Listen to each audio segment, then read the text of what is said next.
अपने पसंदीदा शो के फुल एपिसोड देखने के लिए अभी डाउनलोड करें दंगल प्ले ऐप।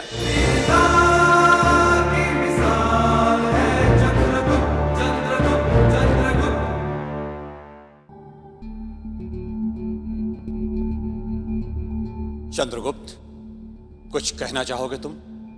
आचार्य, मैं क्या कहना चाहेगा आचार्य श्रेष्ठ? बोलने तक की तो शालीनता नहीं है इसमें।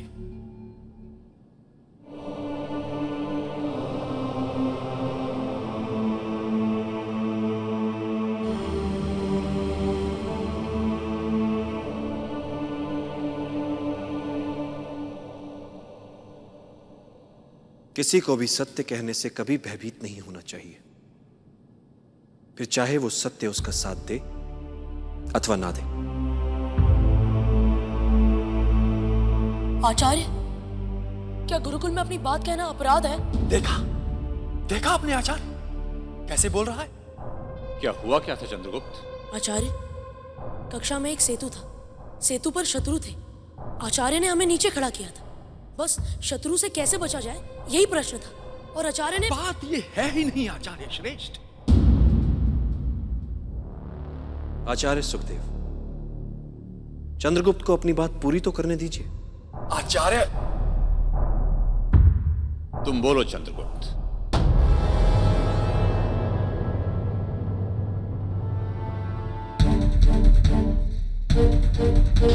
आचार्य, मैं सूर्य व्यू बनाकर अपनी सेना की रक्षा करूंगा और जिस क्षण हमें दिखा कि हमला नहीं हो रहा है, हमारे सूर्य व्यू की केंद्र की एक टोली जाकर इन पे हमला करेगी। पर आचार्य, क्या इससे अच्छा ये नहीं होगा कि हम अपने सेना से कुछ सैनिकों को इस सेतु के नीचे भेजकर ये सेतु का संतुलन बनाने वाले इस स्तंभ को ही तोड़ दे तो?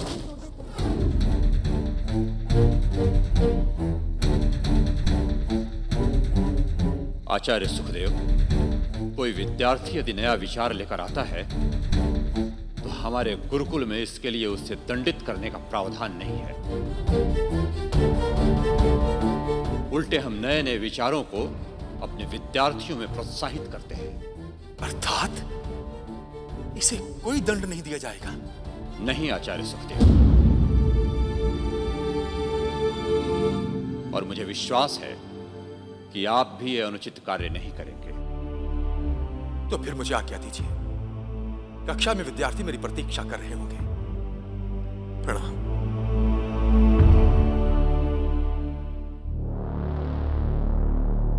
इस लड़के को प्रोत्साहित करके यदि आप ये सोचते हैं कि गुरुकुल की व्यवस्था में आप हमसे आगे निकल जाएंगे, तो ये दिन में सपने देखने जैसा सिद्ध होगा।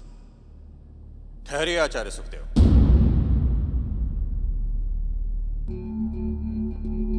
चंद्रगुप्त, जी आचार्य। तुम जा सकते हो। प्रणाम आचार्य।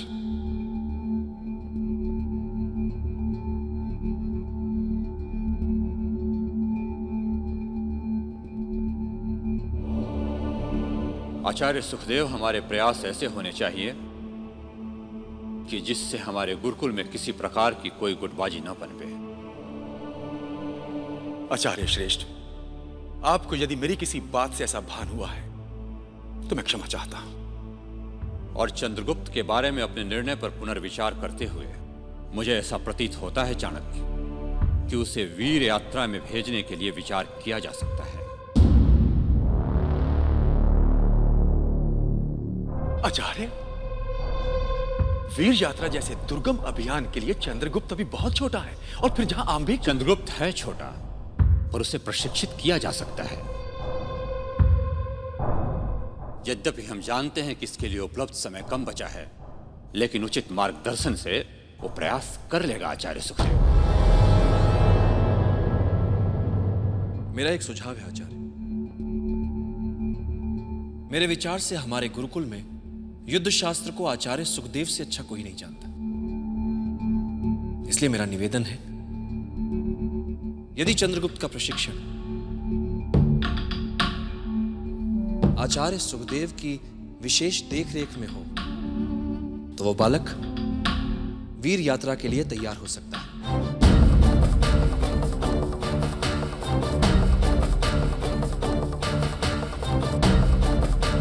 ठीक है, तो मेरे कार्य में कोई भी हस्तक्षेप नहीं करेगा।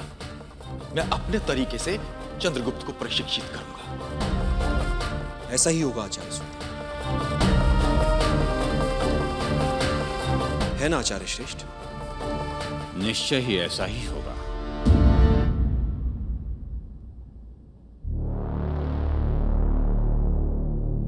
प्रणाम आचार्य श्रेष्ठ।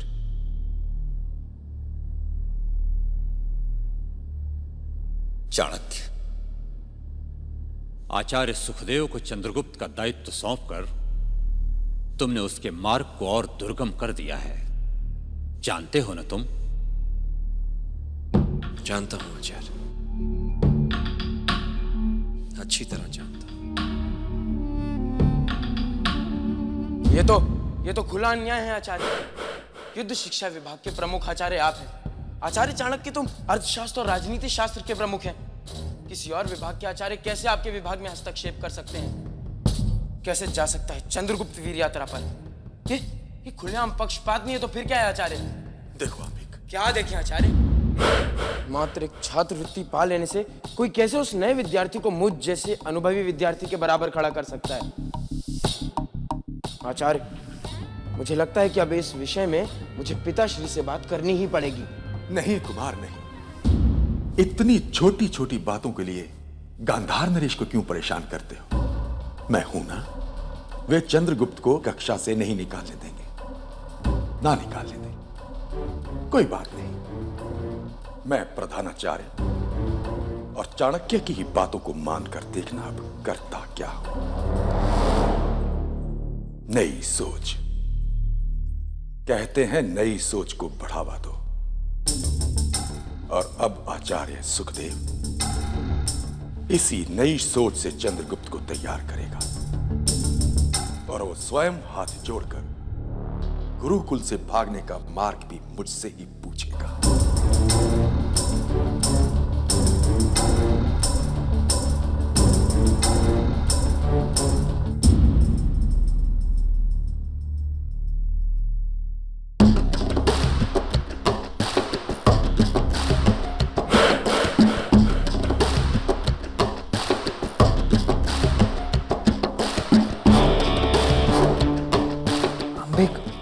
मेरे पेट पे ना हाथियों का युद्ध चल रहा है।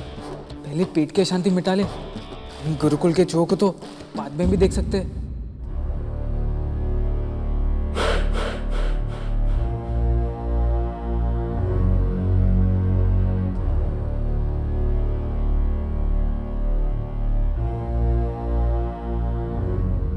मैंने तो जब से तुम्हें देखा ना चंद्रगुप्त, मुझे तभी लगा तुम अवश्य कुछ बड़ा करोगे।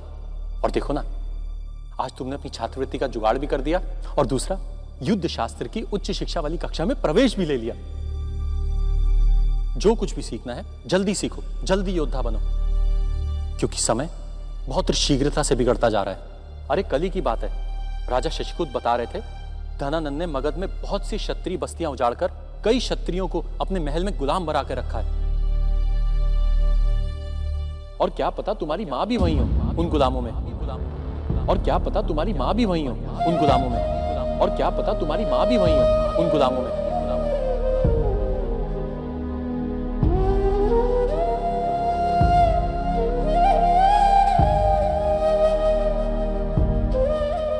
नहीं नहीं चंद्रगुप्त, अरे मैं ये नहीं कहना चाहता था। तुम परेशान मत हो, तुम भोजन करो ना। देखो तुम भोजन करोगे तभी तो तुम अच्छे योद्धा बन पाओगे। अब खाओ ना चंद्रगुप्त।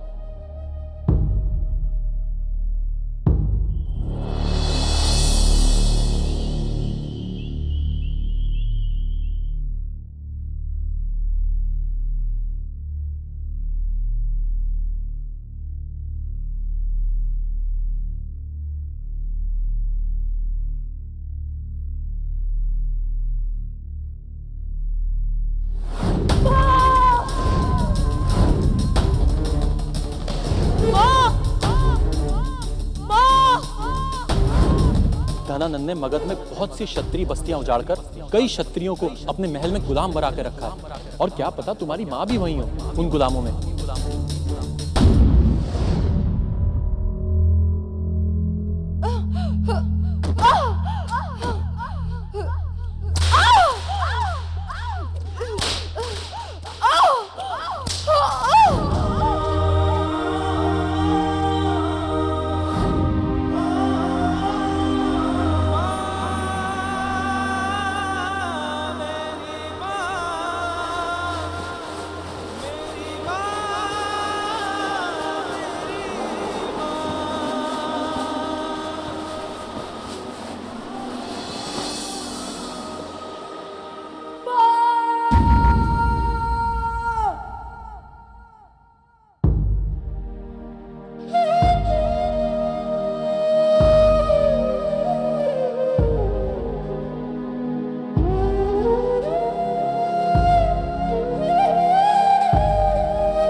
गुरुकुल से भागकर तेरे पास मगध आ रहा हूं।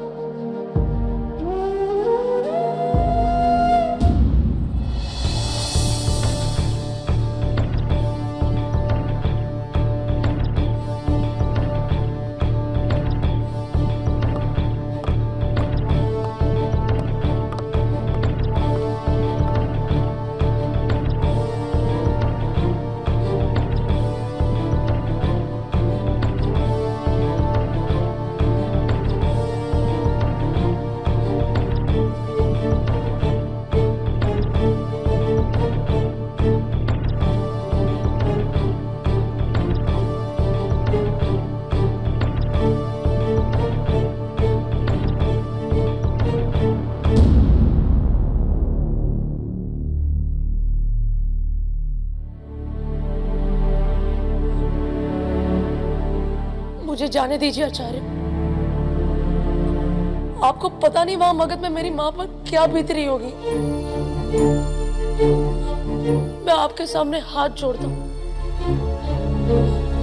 मुझे हर हाल में अपनी मां को धनानंद के चंगुल से छुड़ाना है। मुझे जाने दीजिए आचार्य।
मुझे ज्ञात है कि तुम्हारी मां को सहायता की आवश्यकता है और अपनी मां को बचाने के लिए तुम्हें धनानंद को हराना पड़ेगा, जिसके पास विशाल सेना है, सहस्त्र हाथी हैं, अनेकों घुड़सवार हैं। एक साधारण से ब्राह्मण तक का सामना तो तुम कर नहीं पाए, तो धनानंद की विशाल सेना से टक्कर कैसे लोगे तुम? इस समय यूं ही यदि बिना तैयारी के तुम मगध जाते हो तो यह तुम्हारा आत्मघाती पग होगा।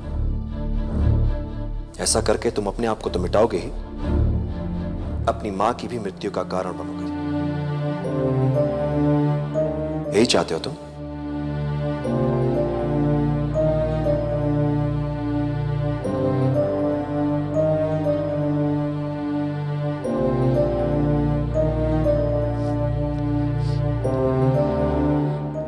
आप ही बताइए आचार्य, मैं क्या करूं? मुझे हर हाल में अपनी मां को बचाना है। आओ मेरे साथ।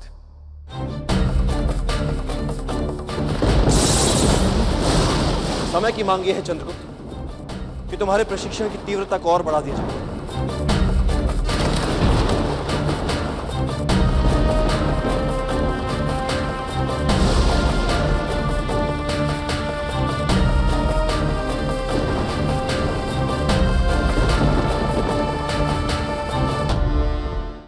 आचार्य, इस योद्धा का कवच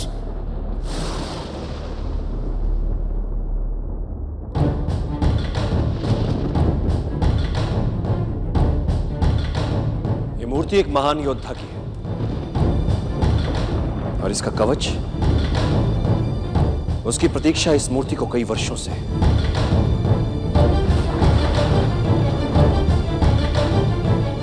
मैं कुछ समझा नहीं आचार्य। कुछ लोग कहते हैं कि इस योद्धा का कवच दैवी शक्तियों ने गढ़ा है। कुछ लोगों का मानना है कि यह कवच स्वयं कर्ण का था, जो कुरुक्षेत्र के युद्ध में पहना गया था। और कुछ लोग यह भी कहते हैं कि वो कवच जहां भी है उसकी रक्षा स्वयं ईश्वर करते हैं, ताकि वो किन्हीं अयोग्य हाथों में ना जा सके। पर क्या ये सारे तथ्य सत्य हैं आचार्य? तथ्य सत्य सिद्ध होते हैं मनुष्य की आस्था से, उसके विश्वास से। मैं बस इतना जानता हूं चंद्रगुप्त, जिस भी योद्धा ने वो कवच प्राप्त कर लिया, उसे युद्ध में कोई भी पराजित नहीं कर सकता। धनानंद भी नहीं।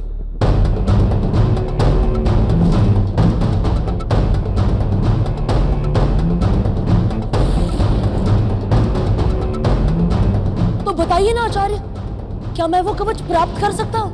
यह इतना सरल नहीं है चंद्रगुप्त। पिछले कई वर्षों से हर वर्ष गुरुकुल के सर्वश्रेष्ठ छात्रों का एक दल उस कवच को प्राप्त करने के लिए वीर यात्रा पर निकलता है, परंतु उस कवच तक पहुंचने का मार्ग इतना दुर्गम है कि आज तक सब विफल रहे हैं। किंतु यह मत समझना यह कार्य असंभव है, तथापि उस कवच को भी प्रतीक्षा है एक सर्वश्रेष्ठ योद्धा की।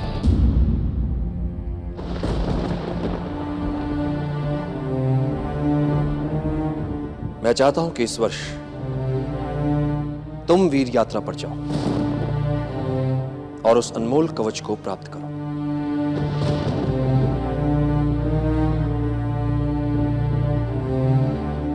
आपको मुझ पर इतना विश्वास है, इसलिए मैं आपका आभारी हूं आचार्य। पर कोई क्यों मुझे इस दल में शामिल होने देगा? मुझे तो युद्ध का कोई ज्ञान नहीं। मैं तो दल के चुनाव के समय ही असफल हो जाऊंगा आचार्य। कवच तो बहुत दूर की बात है। सबसे बड़ा बल हृदय में होता है। यदि यह बल निर्बल ना हो जाए तो सफलता अवश्य तुम्हारे कदम चूमेगी चंद्रगुप्त। मैं प्रयोजन करूंगा तुम्हारे इस वीर यात्रा में सम्मिलित होने का। मैं जानता हूं कि यह वीर यात्रा वरिष्ठ छात्रों के लिए है,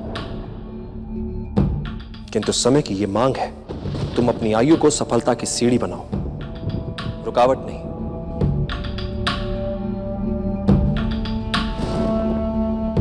आप जो कहेंगे मैं करूंगा आचार्य। इसके लिए तुम्हें एक आदर्श विद्यार्थी बनना होगा चंद्रगुप्त।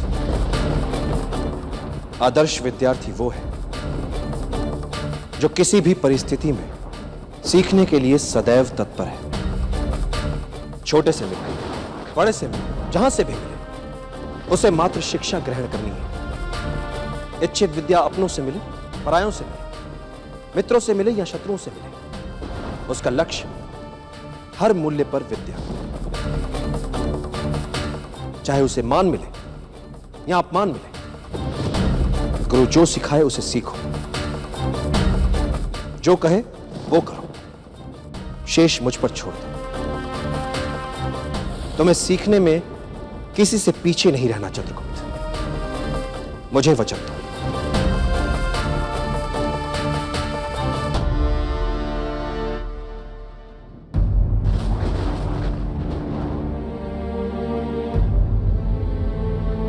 मैं आपको वचन देता हूं आचार्य, मैं सीखूंगा और आपकी दृष्टि में इस गुरुकुल का सबसे आदर्श विद्यार्थी बनूंगा।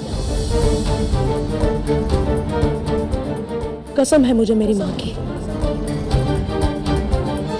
उसे मुक्त करने के लिए मैं सर्वश्रेष्ठ योद्धा बनूंगा।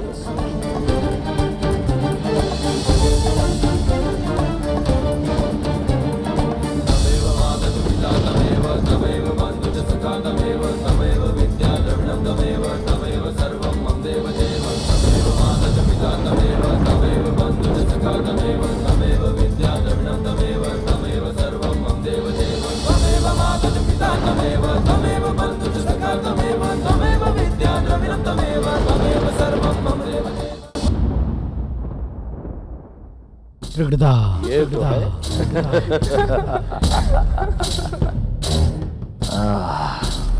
आप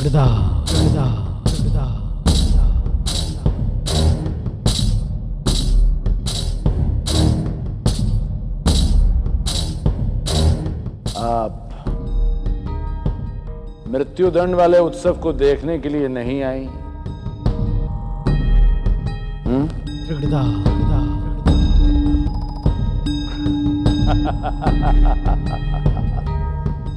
कितना मनोहर दृश्य था। सारे क्षत्रिय हमसे अपने जीवन की भीख मांग रहे थे। महाराज हमें छोड़ दो, महाराज हमें जीने दो। धिनक धिनक धिनदा, आत्मा प्रसन्न हो गई।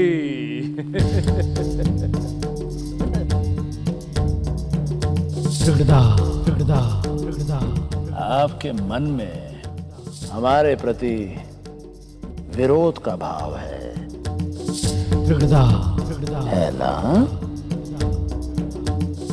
मगध की पटरानी के मन में मगध नरेश के प्रति बैर। तिगड़दा माँ माँ माँ माँ, मुझे वो परियों वाली कहानी।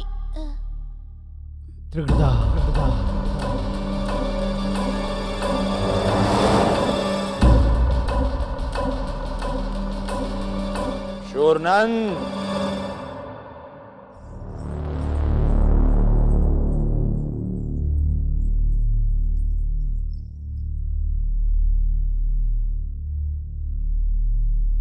यहाँ आओ।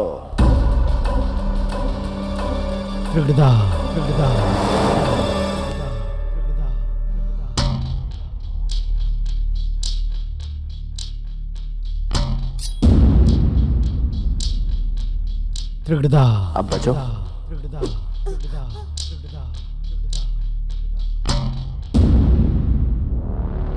यहाँ आओ। अपनी माँ के आंचल के पीछे क्या छुप रहे हो? हमारे जैसे महान राजा के पुत्र होकर परियों की कहानी, माँ का आंचल। बाहर निकलो।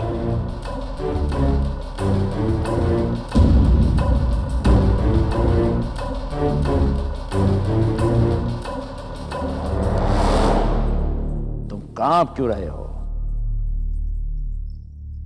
हमारे पुत्र होकर तुम्हारे अंग अंग में कायरता? धा धा तिकड़ धई।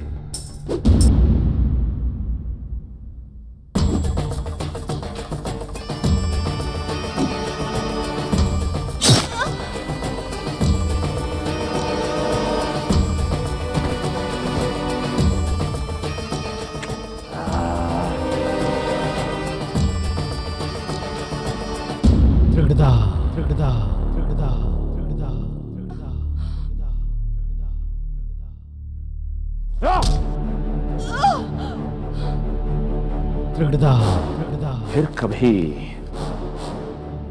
हमारे बीच आने का दुस्साहस किया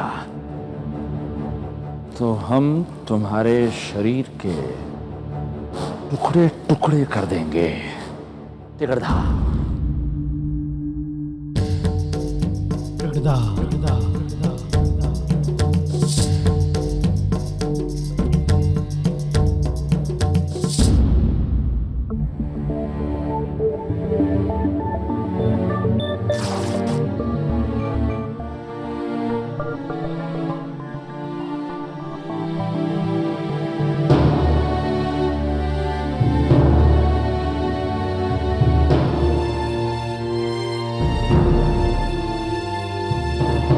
शूर, तू ठीक है ना? हाँ।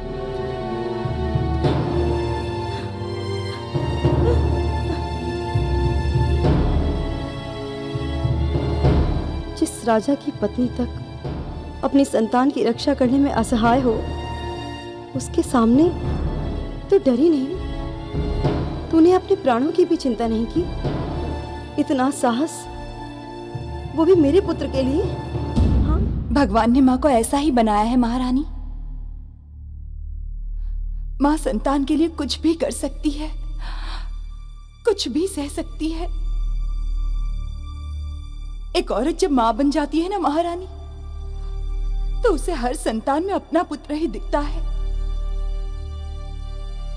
आप बहुत भाग्यशाली हैं महारानी, जो आपका पुत्र आपकी आंखों के सामने है। तू चिंता मत कर मोरा, ईश्वर अवश्य एक दिन तुझे भी तेरा पुत्र दे देंगे। तब तक तू शूर को अपना ही पुत्र समझ। हाँ।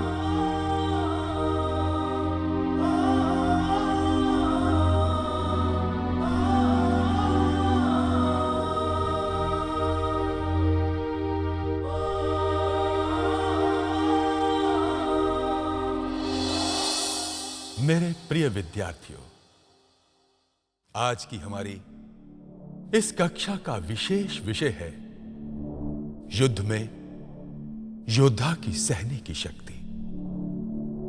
युद्ध में किसी भी योद्धा के लिए सबसे महत्वपूर्ण होती है उसकी सहने की शक्ति, उसकी क्षमता। स्वागतम चंद्रगुप्त।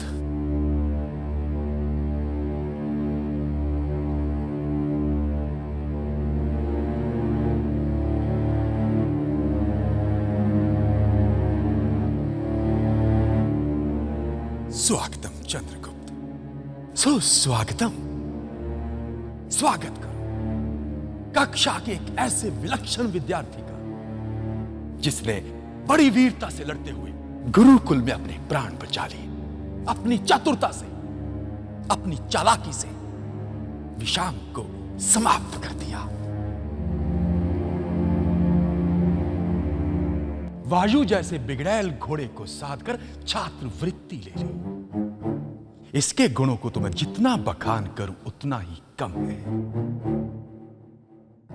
आयु में आप सबसे छोटा होने के पश्चात भी आप जैसे वरिष्ठ विद्यार्थियों के साथ शिक्षा ग्रहण करने के लिए हमारी कक्षा में प्रवेश भी पा लिया। ऐसे विलक्षण विद्यार्थी का स्वागत तो होना ही चाहिए।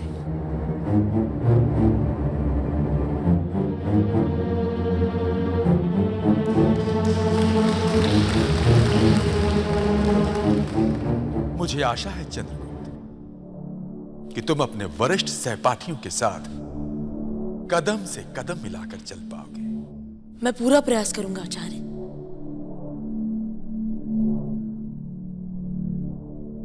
सब परीक्षा के लिए तैयार हैं? तैयार हैं आचार्य। चंद्रगुप्त, परीक्षा देने के लिए अपना स्थान ग्रहण करो। पर आचार्य, मेरा तो कक्षा में पहला ही दिन है, तो मैं परीक्षा कैसे दे सकता हूं?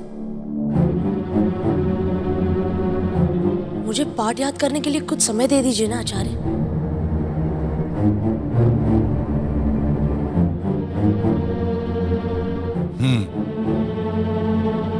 कुछ समय तो तुम्हें मिलना ही चाहिए चंद्रगुप्त, स्मरण करने के लिए। तो ठीक है, अब परीक्षा कल होगी। तब तक चंद्रगुप्त को भी पर्याप्त समय मिल जाएगा स्मरण करने के लिए।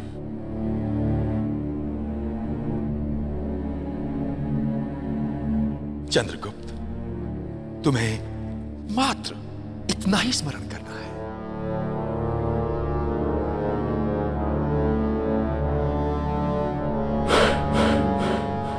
एक रात में इतना सब कुछ? हम भी विवश हैं चंद्रगुप्त, बहुत विवश हैं। तुम्हें 3 महीने में 3 वर्षों की शिक्षा जो देनी है, मुझे पूर्ण विश्वास है तुम कर लोगे।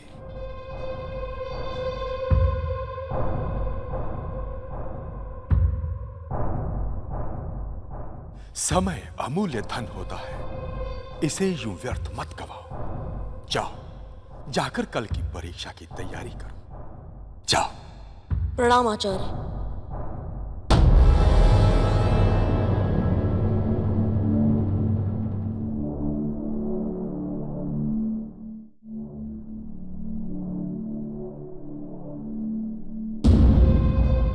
अब हमें ये देखना है कि रात भर इसे पढ़ने का अवसर ही ना मिल पाए।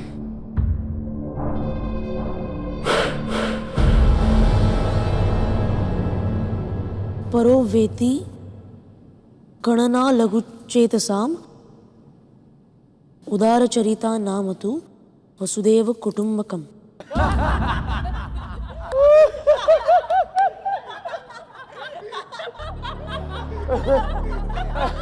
अयम निजः और वो भागता रहा। उदारचरित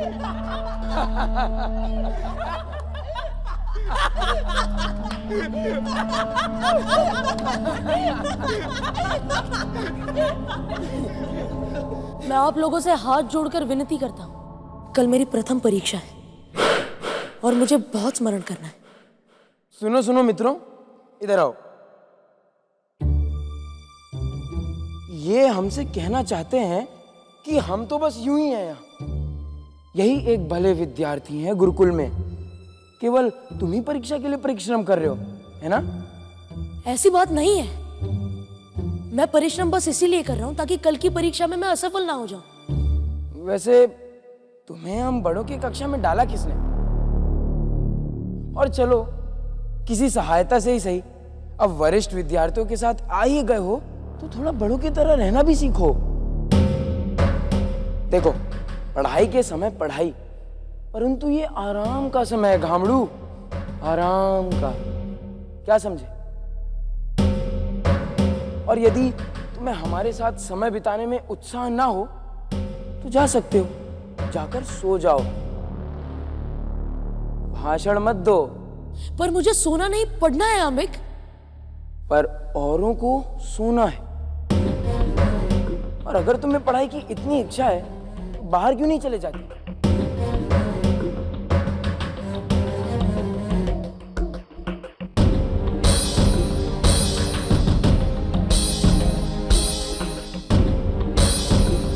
जाओ और बाहर जाके रट्टा मारो, हमारा मजा मत किरकिरा करो। जाओ।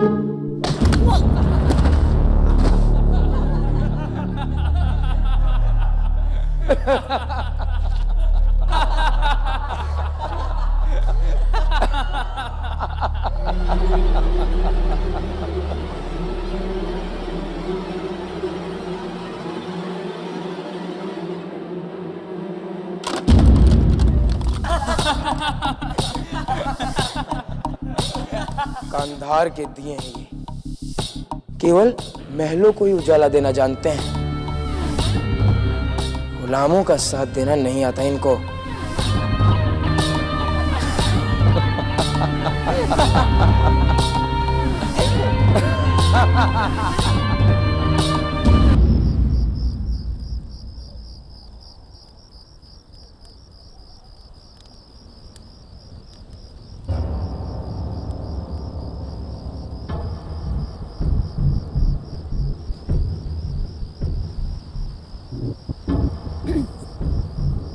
अयम निजः परोवेति गणना लघुचेतसाम उदारचरितामतु वसुदेव कुटुंबकम।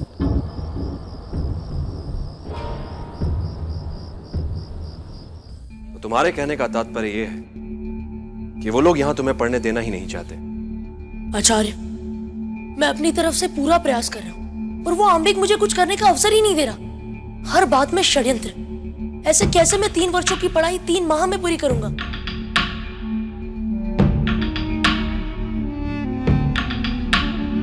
तुम्हारे प्रश्न का उत्तर है मेरे पास, परंतु इसके लिए तुम्हें मेरी कक्षा में आना होगा।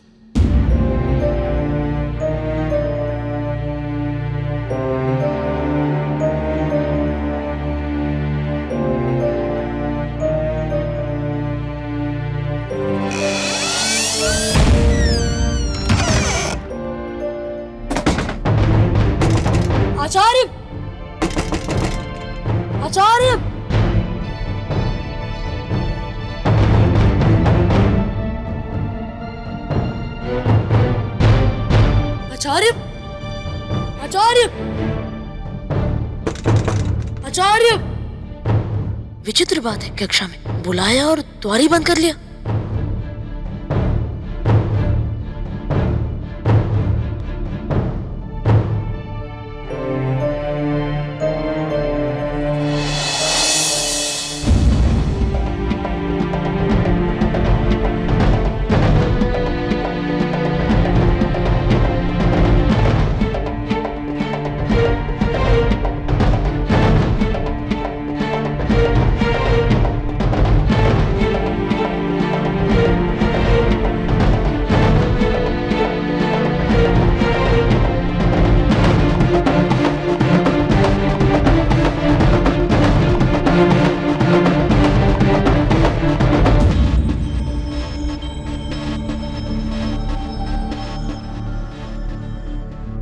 ये क्या बात हुई आचार्य?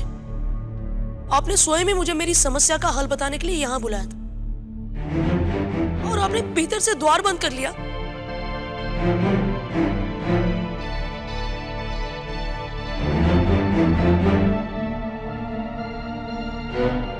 मैं क्या बताऊं चंद्रगुप्त, समस्या का हल तुमने स्वयं ही ढूंढ लिया।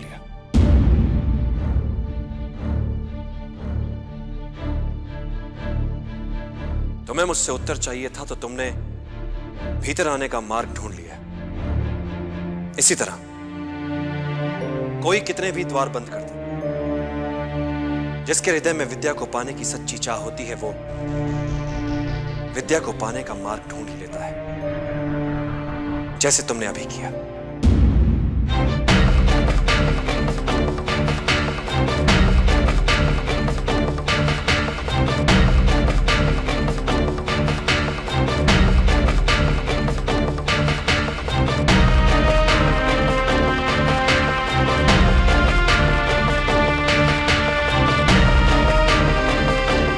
मैं कब तक और कहां तक तुम्हारी उंगली पकड़कर चलूंगा चंद्रगुप्त?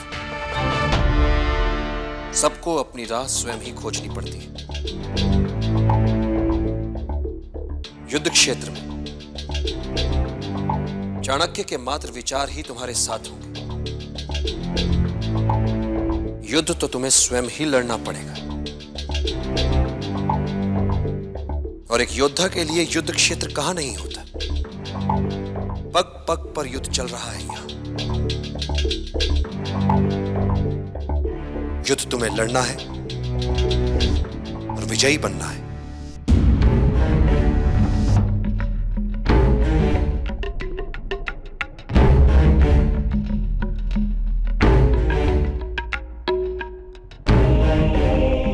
पग पग पर चलने वाले इस युद्ध में आपके विचार हर क्षण मेरा मार्गदर्शन करेंगे आचार्य। क्या आपके पास ऐसे भोजपत्र हैं जिनमें सारे श्लोक हों? यदि वे मुझे मिल जाए तो मैं उन्हें याद करूंगा आचार्य।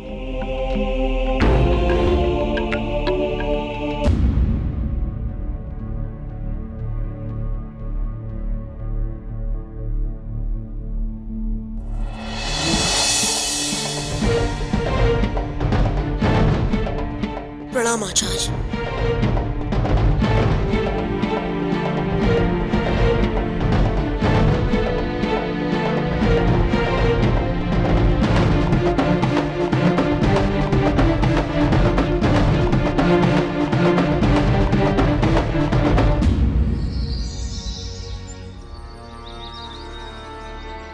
सरस्वतीयं विद्यानां देवता ज्ञानदायिनी अस्या वरदहस्तेन ज्ञानवान् खलु मानवः। हंसश्वेत बकश्वेत कोभेदोबक हंसयो नीरक्षीर विवेकेतु हंसो हंसो बक बकः। सद्वर्तनं च विद्वत्ता तथा ज्ञापन कौशलं शिष्टप्रियत्वमेतद्धि गुरोर्गुणचतुष्टयम्। अर्थेन भेषजं लभ्यं नैहारोग्यं कदापि च अर्थेन कन्थसंभार ज्ञानं लभ्यं प्रयत्नता। सुवर्णं हि यथा श्रेष्ठं सर्वधातुषु गण्यते तथा गुणेषु सर्वेषु सौजन्यं श्रेष्ठमुच्यते। अयं निजः परो वेति गणना लघुचेतसा उद्धारचरितं तु वसुदेव कुटुम्बकम्।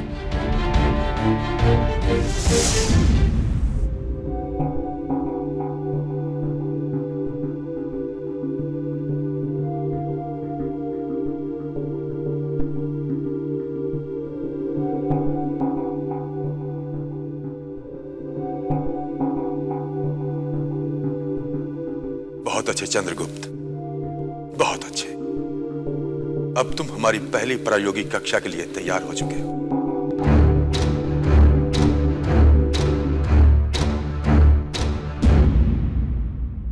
विजयी भव।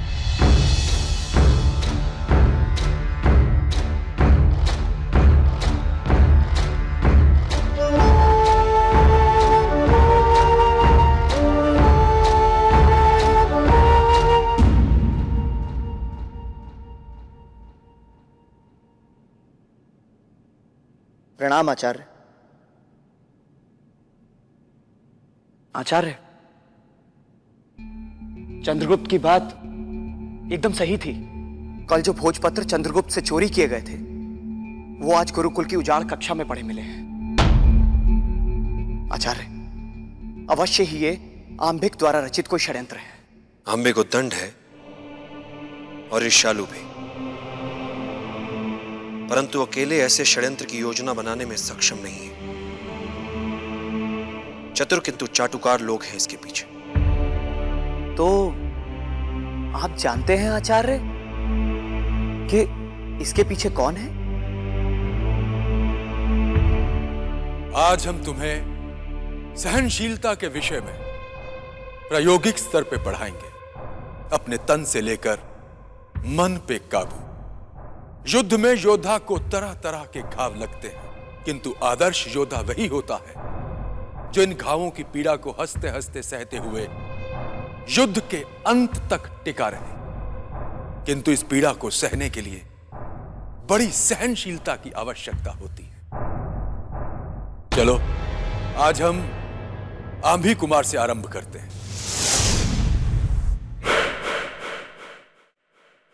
आओ आंभिक।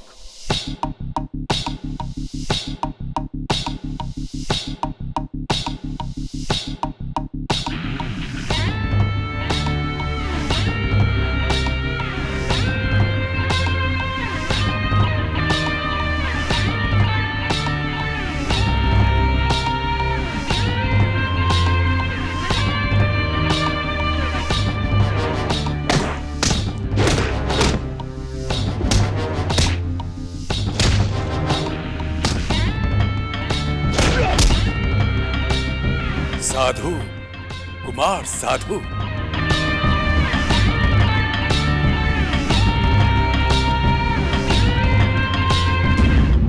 अब कौन आएगा?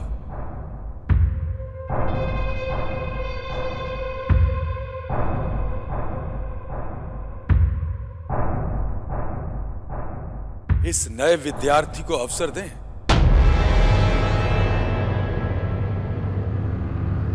क्यों बालक, करोगे हिम्मत? अवश्य आचार्य, क्यों नहीं।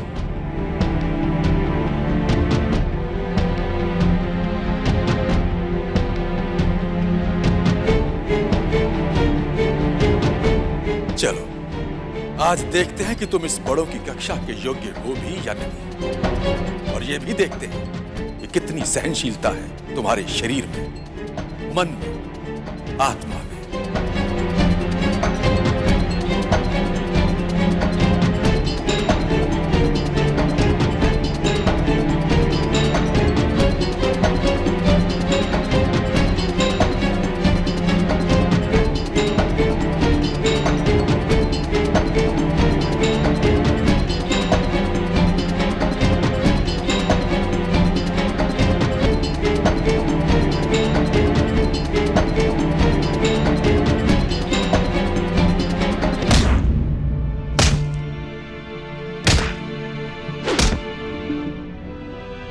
कहते हैं नई सोच को बढ़ावा दो, और अब आचार्य सुखदेव इसी नई सोच से चंद्रगुप्त को तैयार करेगा, और वो स्वयं हाथ जोड़कर गुरुकुल से भागने का मार्ग भी मुझसे ही पूछेगा।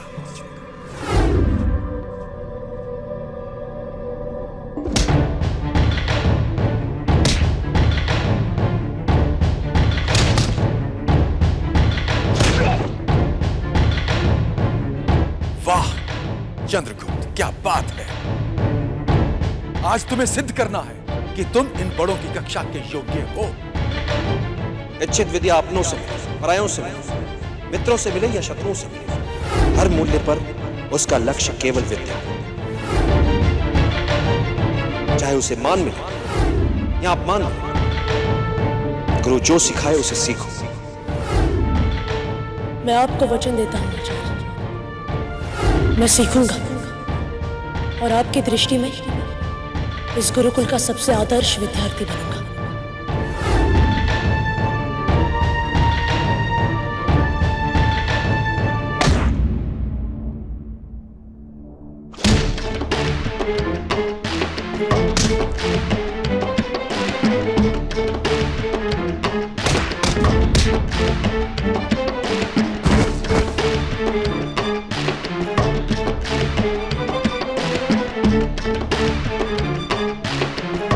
कसम है मुझे मेरी मां की, उसे मुक्त करने के लिए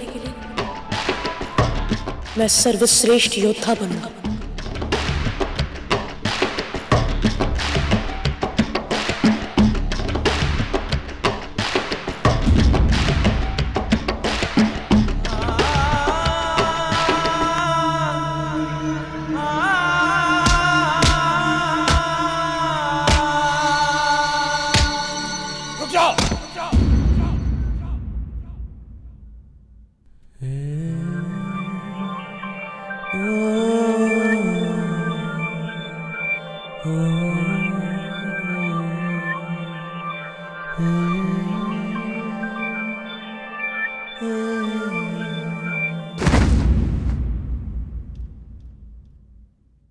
ये क्या हो रहा है आचार्य सुखदेव? क्या हो रहा है आचार्य श्रेष्ठ? आप ही ने तो कहा था कि नई सोच को बढ़ावा देना चाहिए, और मैं उसी नई सोच के साथ चंद्रगुप्त को प्रशिक्षित कर रहा हूं, बस। तुम मुझसे कुतर्क कर रहे हो आचार्य? नहीं आचार्य, मैं आपसे कुतर्क नहीं कर रहा हूं। मैंने आपसे पहले ही कहा था कि मेरे कार्य में कोई हस्तक्षेप नहीं करेगा, तब आपने मेरी बात मानी थी। क्यों चाणक्य? यही तय हुआ था ना हमारे बीच। यदि आपको या आचार्य श्रेष्ठ को कोई मेरे साथ असहमति है तो मैं चंद्रगुप्त की शिक्षा अभी रोक देता हूं। नहीं आचार्य सुखदेव,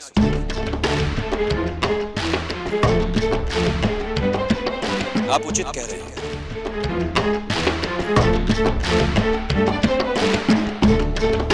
त्रुटि तो हम में है जो आपकी शिक्षा के बीच आ गई। आप अपना ये शिक्षा कार्य बीच में न रोकें। आपकी कक्षा, आपके विद्यार्थी, हमारा हस्तक्षेप क्षमा करें।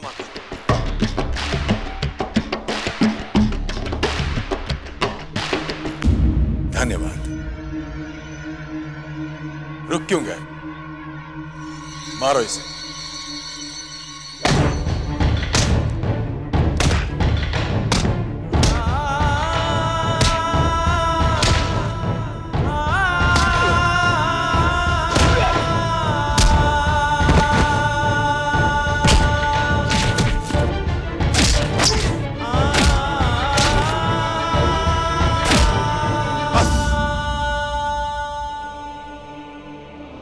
बहुत हो गई सहनशीलता की शिक्षा। हटो तुम लोग।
मेरा बाजूबंद।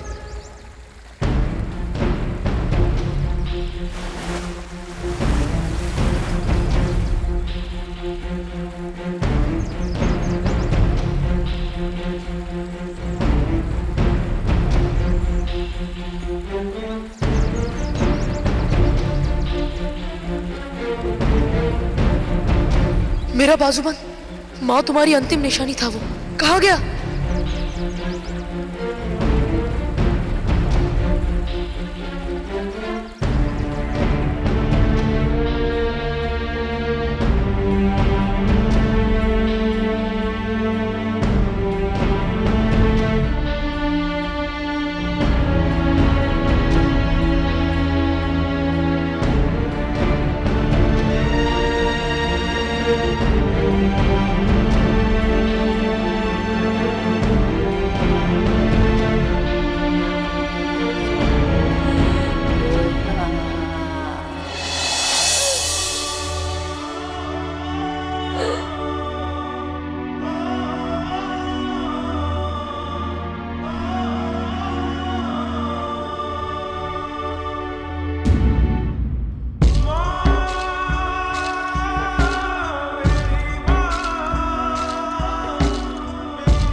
आज के बाद तेरा बेटा कभी नहीं रोएगा माँ,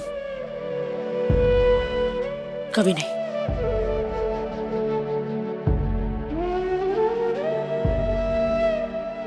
हमारे पति को दीर्घायु का आशीर्वाद दीजिए साधु महाराज। जिसके साथ जीवन पग पग पर कष्ट और अपमान से ओत-प्रोत है, उसके लिए दीर्घायु की कामना करती हैं आप? मान अपमान मेरा भाग्य, पर वो जैसे भी हैं मेरे पति हैं साधु महाराज, मेरा सुहाग है, मेरा सौभाग्य है। उनकी दीर्घायु की कामना करना मेरा पत्नी धर्म है।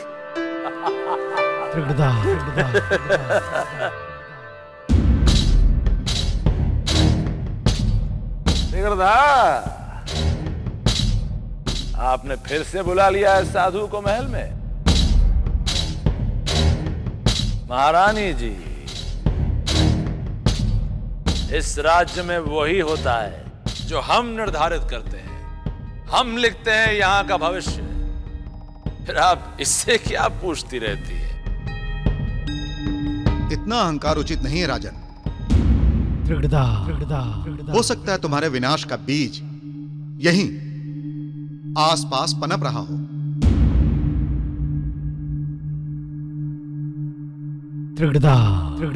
यही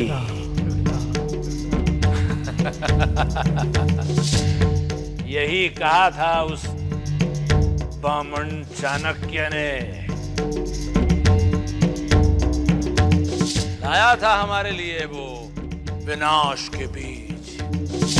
वो छोटा सा बालक हमें मगधपति नरेश धनानंद को चुनौती देकर गया था वो, परंतु हमने उस बीज के अंकुरित होने से पहले ही मसल दिया।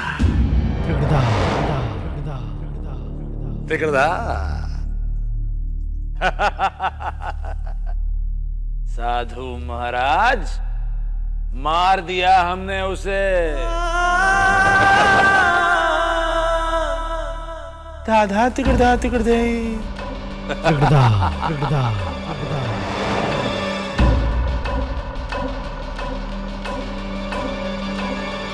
कोई है? निकालो इस पाखंडी को हमारे महल से।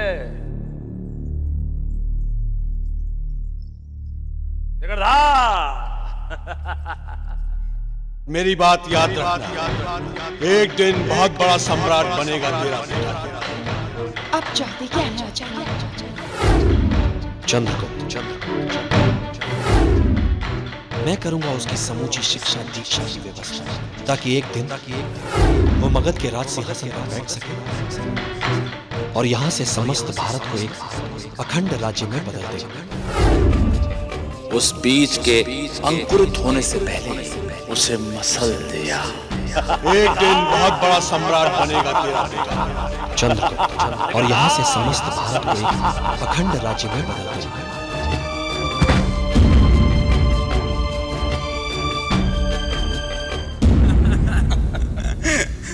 बस एक मौका और मिल जाता ना मारने के लिए तो दांत तोड़ देता मैं चंद्रगुप्त के। अरे तो किया क्यों नहीं शशांक?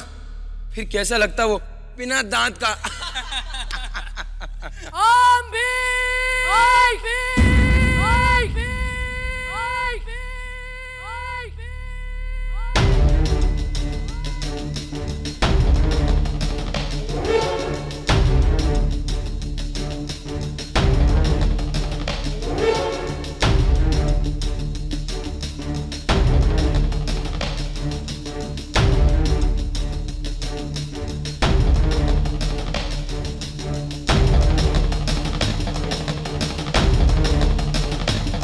आज तुम्हारा मुझ पर हाथ उठाने का अंतिम दिन था।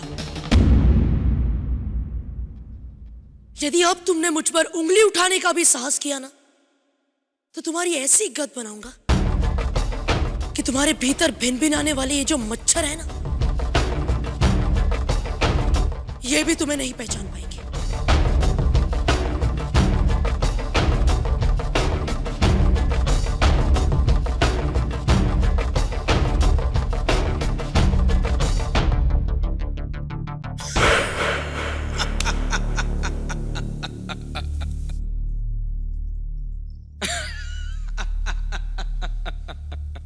अरे देखो देखो देखो, इसे गुर्रा रहा है। हम पर, आंबिक कुमार पर पुरस्कार मिलना चाहिए इसे, इस बात का। ऐसा साहस!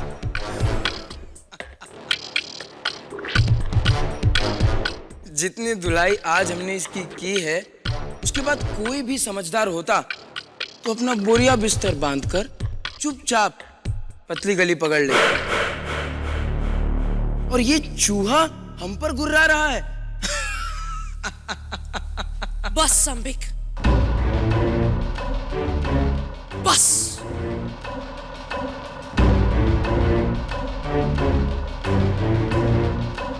आज मैं तुम्हें एक अंतिम चेतावनी देने आया। फिर ये मत कहना कि मैंने तुम्हें कुछ बताया नहीं। तो चलो आज दिखाई देते हैं इसको अपना असली बल। छोड़ो ना अंबिक।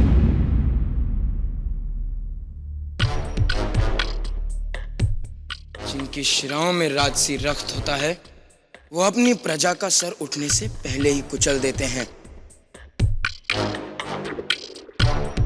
तुम्हारे समझ में नहीं आएंगी ये बातें, इसलिए तुम इस पचड़े से दूर ही रह सकते हो अक्षय।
पता भी है तू क्या कर रहा है?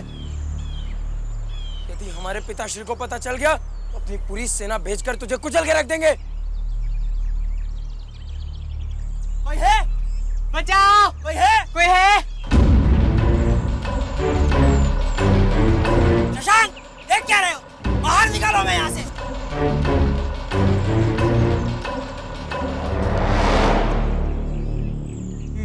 मैं खुद करता हूँ। रुक जाओ शशांक।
दिग्विजय, मुझे लगता है हमें अंबिक की मदद करनी चाहिए।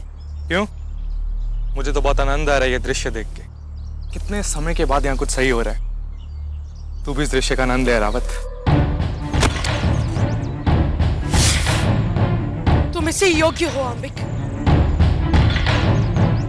यह शिक्षा तो मुझे तुम्हें बहुत पहले देनी चाहिए थी, तब नहीं तो अब सही। वो जो अपने गुरु की आज्ञा से मैं चुप था, दुर्भाग्य से उसे तुमने मेरी दुर्बलता समझ ली।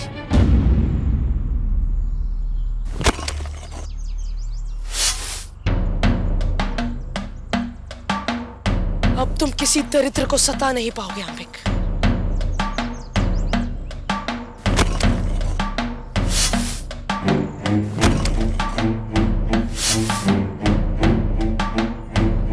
यदि मैं चाहूं तो आज कुछ भी कर सकता हूं,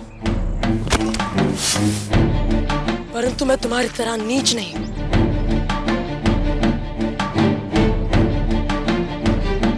मैं तो बस ये दिखाना चाहता था कि जब कोई इतना असहाय हो जाता है कि जीवन और मृत्यु के बीच की दूरी मिटने लग जाती है,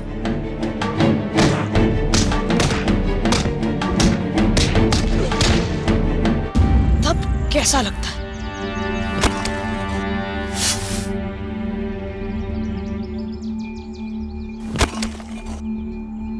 आचार्य सुखदेव, आप भी जानते हैं और मैं भी कि आज जो कुछ चंद्रगुप्त के साथ कक्षा में हुआ वो प्रशिक्षण तो नहीं था।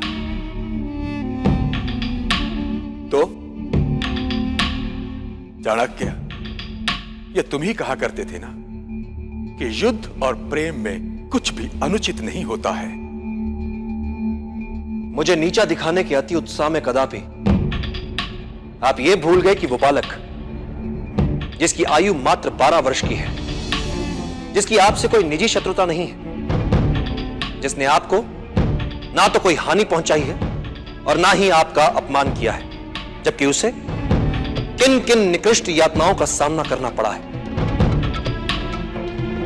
यहां तक कि आंबिक और उसके मित्र भी वर्षों से आ रही गुरुकुल की मर्यादा और आचार व्यवहार की शालीनता को एक सिरे से भूलते जा रहे हैं, जिन्हें इस वय में सीखना और आत्मसात करना कितना आवश्यक है। आपसे किसी भी स्तर की स्पर्धा और संघर्ष के लिए उपस्थित हूं मैं, किंतु उस बालक को शिक्षा पूरी करने दीजिए आचार्य। गेहूं के साथ साथ घुन तो पिसेगा ही चाणक्य। मैंने बड़े ही धैर्य से वर्षों प्रतीक्षा की है इस अवसर की। मेरे देखते ही देखते तुम गुरुकुल में प्रसिद्ध हो गए, मेरी आंखों के सामने मुझसे महत्वपूर्ण हो गए। राजाओं के बीच तुम्हें विद्वान घोषित कर दिया गया। मेरे हाथ अब जाके ये अवसर आया है चाणक्य, और इस अवसर को मैं अपने हाथ से किसी भी मूल्य पर जाने नहीं दूंगा। फिर इसके लिए तुम्हारा लाया हुआ वो बालक, जिसे तुम सबसे सर्वश्रेष्ठ विद्यार्थी कहते हो, यदि वो इस गुरुकुल का सबसे घटिया विद्यार्थी सिद्ध होता है तो हो।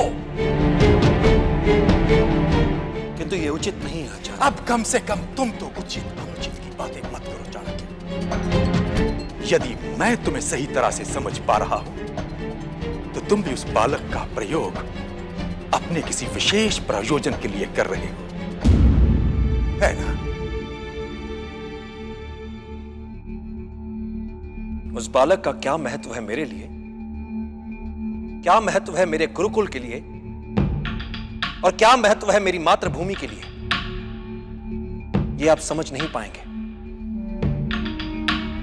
और ना ही मैं आपको समझा पाऊंगा। मुझे खेद है, किंतु क्या किया जाए। सीमाएं होती हैं समझ की सबकी, अपनी अपनी। आचार्य, आचार्य, चंद्रगुप्त। क्या हुआ चंद्रगुप्त को शशांक? हम भी को गड्ढे में।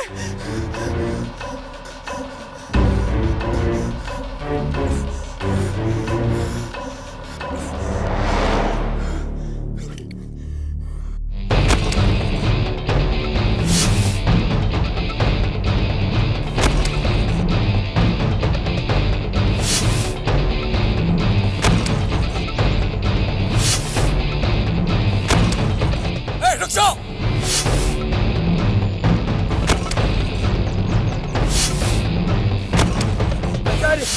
रोकिए इसे, वरना ही हमारे प्राण ले लेगा। रुक जाओ चंद्रगुप्त। फेंक दो कुदाल।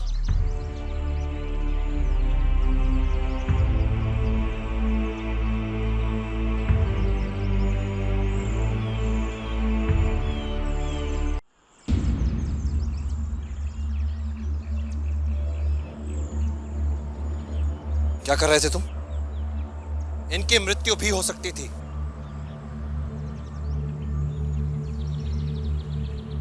मृत्यु तो मेरी भी हो सकती थी आचार्य, पर क्या मेरे बारे में किसी ने सोचा? क्या मेरे लिए किसी ने कुछ किया? तो फिर ये व्यर्थ की चिंता किस लिए आचार्य?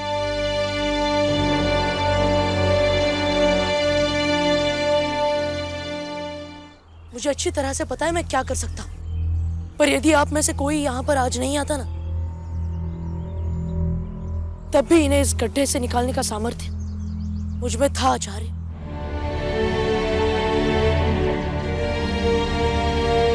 पर इन्हें भी असहाय होने का अनुभव मिलना चाहिए आचार्य। निकालो उसे।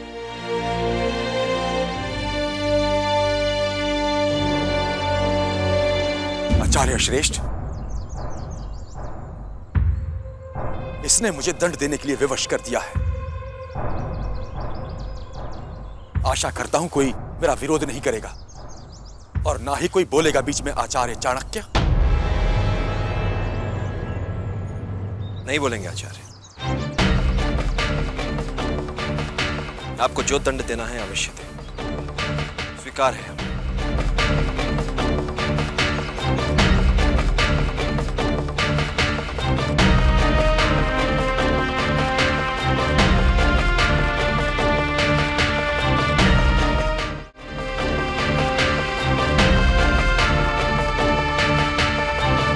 मुझे अपने किए का कोई पछतावा नहीं है। बहुत खुश हूं मैं आज। ये सब तो मुझे पहले ही करना चाहिए था।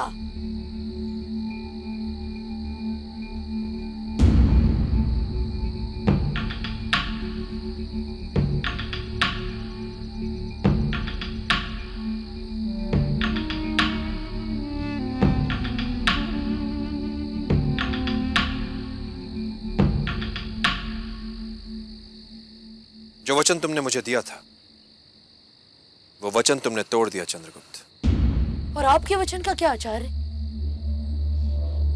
जब वो सब मुझे इतनी निर्दयता से पीट रहे थे, आप बस चुपचाप तमाशा देख रहे थे। यदि आप चाहते तो आप उन्हें रोक सकते थे, पर आपने एक शब्द तक नहीं बोला। आचार्य, क्या ये मेरा अपराध था कि मैं योद्धा बनना चाहता था? क्या ये मेरा अपराध था कि मैं कुछ सीखना चाहता था आपसे, इस गुरुकुल से और सबसे? क्या ये मेरा अपराध था आचार्य?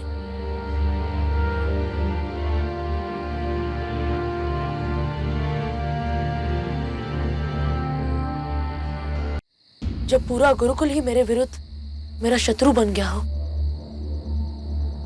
तो मैं कैसे छुड़ाऊंगा अपनी माँ को?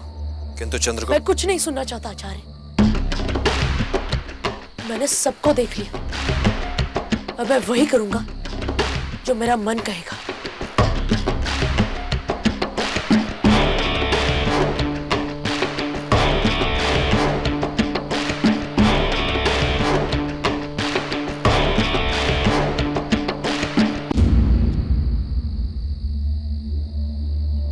ये आप क्या कर रहे हैं आचार्य?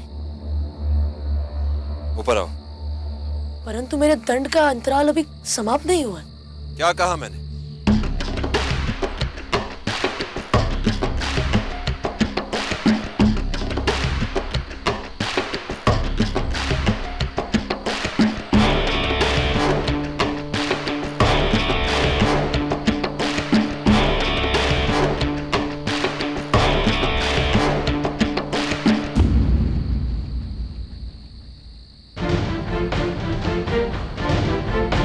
इसमें तुम्हारी छात्रवृत्ति की धनराशि।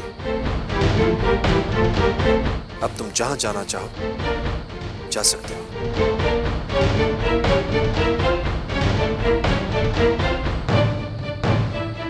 आज से तुम स्वतंत्र हो।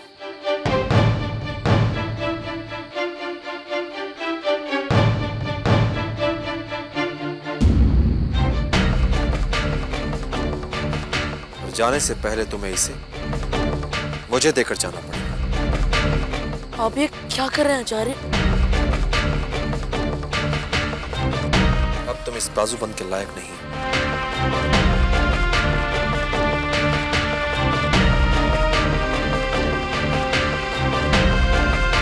ये मेरी माँ की निशानी है आचार्य।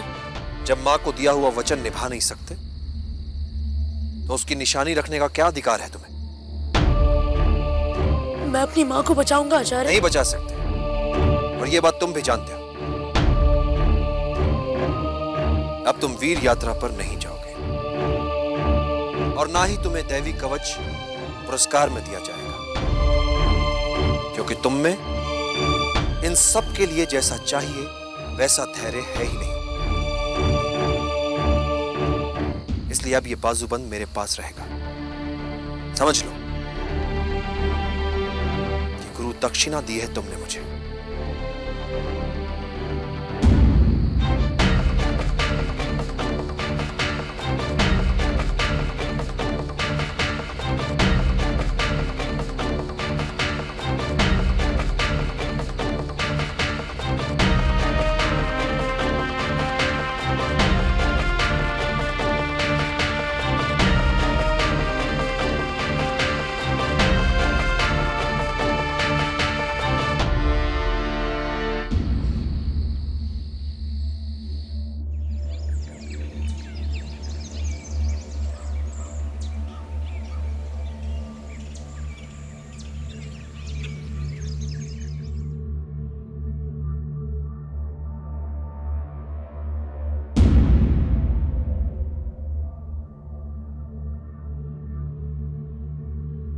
आचार्य, मुझे लगता है कि चंद्रगुप्त चला गया यहां से।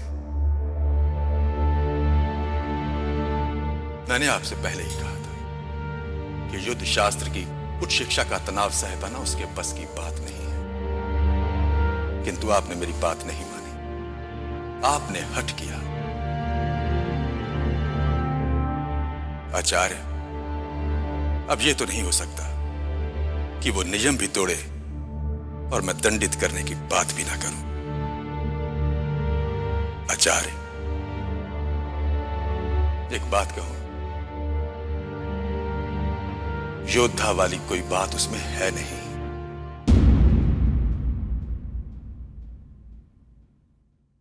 वो आएगा आचार्य। नहीं आएगा।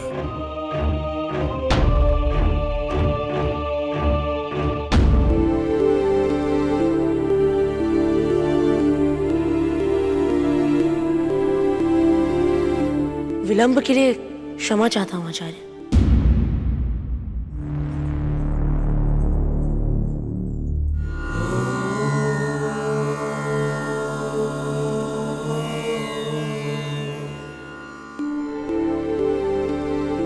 चंद्रगुप्त, तुम्हें दोबारा अपनी कक्षा में देखकर बहुत अच्छा लग रहा है। मैं चाहता हूं कि अब आंभिक बीती बातें बिसार कर एक नए आरंभ के लिए आगे आए।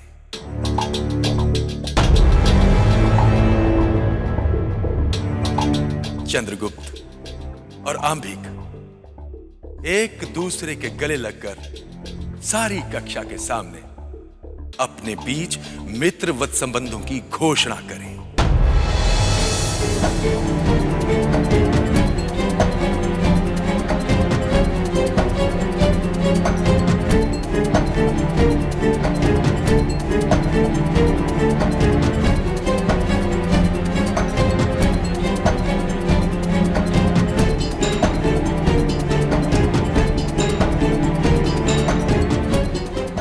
आंभिक, चंद्रगुप्त के साथ अपनी मित्रता की घोषणा करो।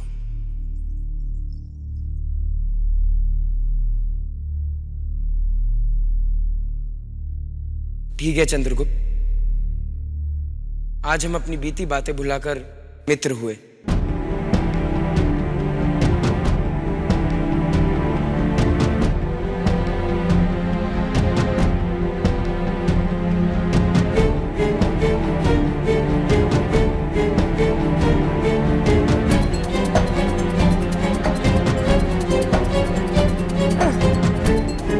पर इन्हें भी असहाय होने का अनुभव मिलना चाहिए आचार्य।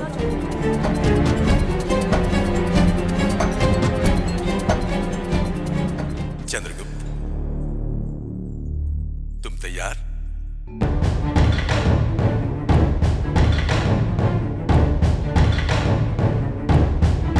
जी आचार्य।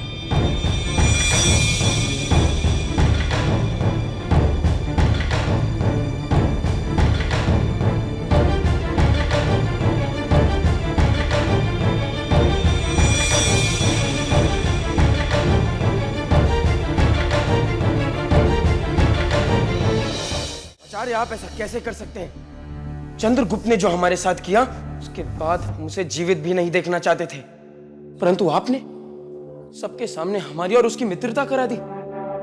क्या होगा हमारी छवि का आचार्य? मिट्टी में मिला के रख दिया हमारी सारी प्रतिष्ठा। शांत आंभिक, शांत। मैं जो कुछ भी कर रहा हूं उसके पीछे मेरी एक पूरी सोची समझी योजना है। तुम प्रतिशोध ही लेना चाहते हो ना चंद्रगुप्त से? हो जाएगा तुम्हारा काम, पर यह काम तुम्हें मेरी योजना के अनुसार करना होगा। मैं तुम्हें चंद्रगुप्त का सर उड़ाने के लिए एक ऐसा सुअवसर प्रदान करूंगा कि इस गुरुकुल में सभी के समक्ष वो जीते जागते शव में बदल जाएगा और तुम्हारी ओर कोई उंगली तक ना उठा पाएगा। वो कैसे आचार्य? ध्वनि भेदन। पर चंद्रगुप्त तो ध्वनि भेदन जैसी शिक्षा के लिए अभी बहुत नौसिखिया है आचार्य। तो इसी नौसिखिए को हम योग्य घोषित कर देंगे। बस तुम्हें उसके मन में यह विश्वास बिठाना है कि इस गुरुकुल में तुमसे अच्छा उसका कोई मित्र नहीं, और हम उसके मन में यह विश्वास बिठा देंगे कि हमसे अच्छा गुरु उसे सारी पृथ्वी पर नहीं मिलेगा। मैं समझ गया आचार्य।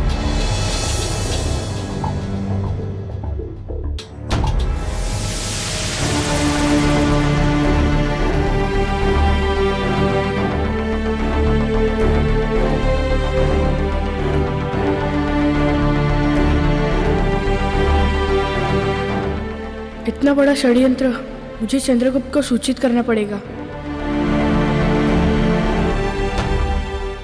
हमेशा याद रखना चंद्रगुप्त, युद्ध में योद्धा के लिए सतत जागरूकता और चपलता ही उसके सबसे बड़े हथियार होते हैं।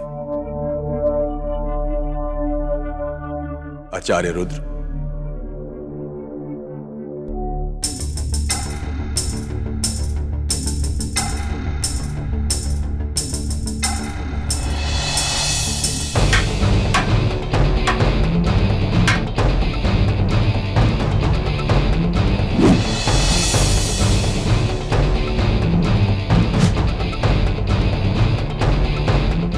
और इसके बाद जीत की भूख,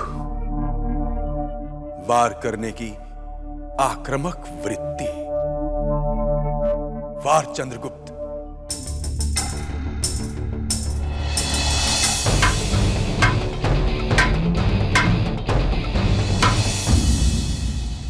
वाह चंद्रगुप्त वाह। चलो अब अंबिक के साथ युद्ध करो। देखते हैं तुम उसके साथ क्या करते हो। आओ अंबिक।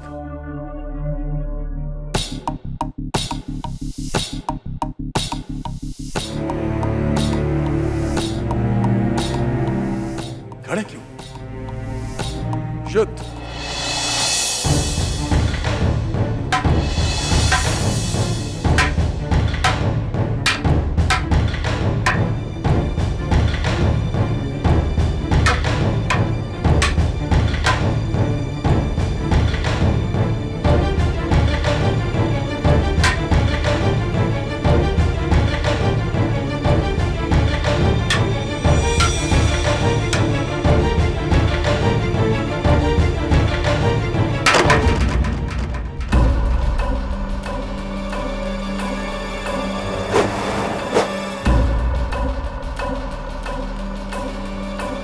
सुकांत, क्या तुम्हें याद नहीं कि अब हमारा मित्र है?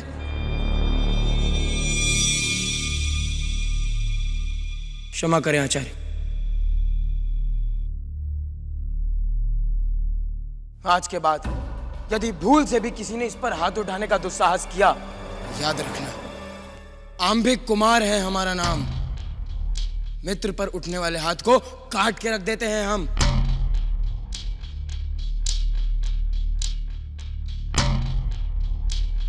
चलो अब तुरंत क्षमा मांगो इससे। अरे नहीं नहीं अंबिक, क्षमा की क्या जरूरत है? अभ्यास में तो ये सब हो ही जाता है। शायद इनसे भी अनजाने में ही हुआ हो। कोई बात नहीं मित्रों। वाह चंद्रगुप्त, ये है एक सच्चे योद्धा की पहचान, विशाल हृदय। आज का अभ्यास यहीं समाप्त करते हैं।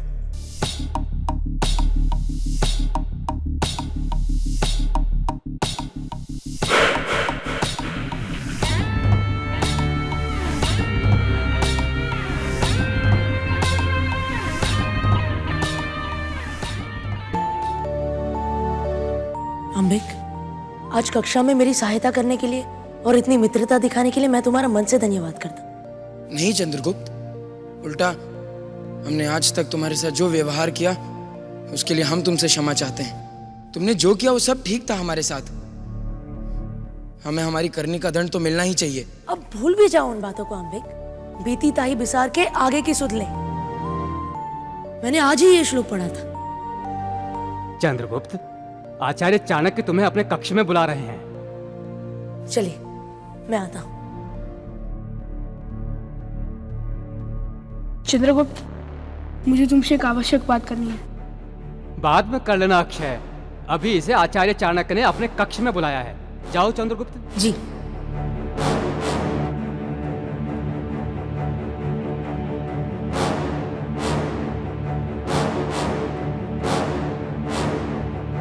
जब भी लोग तुम्हारे प्रति अचानक अपना व्यवहार बदल लें तो उनसे बहुत संभल कर रहना। आप कहना क्या चाहते हैं आचार्य?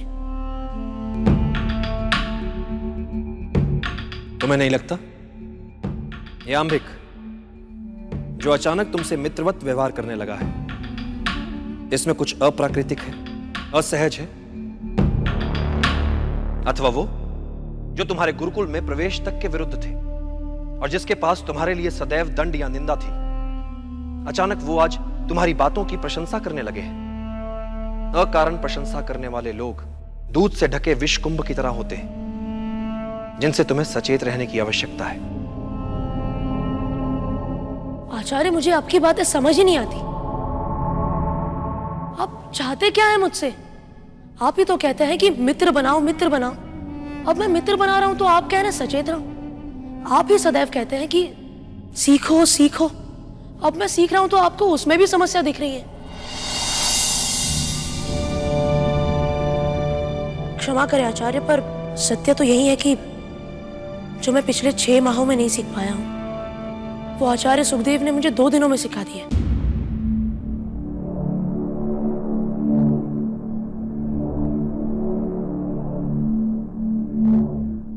जैसी तुम्हारी इच्छा। जब व्यक्ति मित्र और शत्रु में भेद करना भूल जाए तो समझ लो कि उसने पतन की ओर अपना पहला पग उठा लिया है।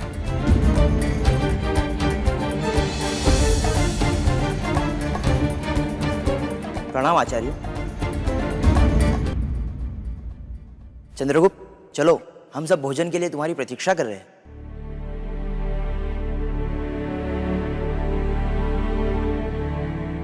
प्रणाम आचार्य।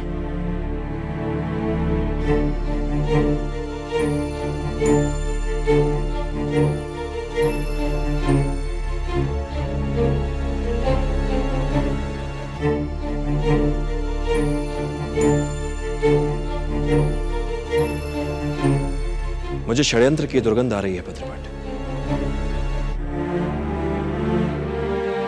चंद्रगुप्त पर दृष्टि रखो। जी आचार्य। और शिकारी फिर अपने हाथ मलते रह गया। कहने लगा कि आचार्य, आपने तो कहा था कि मैं जीतूंगा।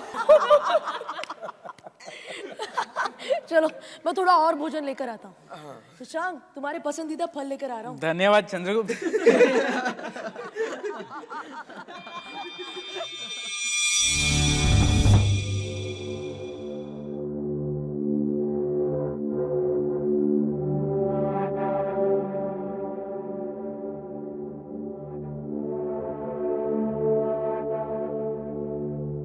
चंद्रगुप्त, हाँ, मुझे तुमसे एक आवश्यक बात करनी है। बताओ ना अक्षय। वो आंबिक ठीक नहीं है। मैंने सुना है कि वो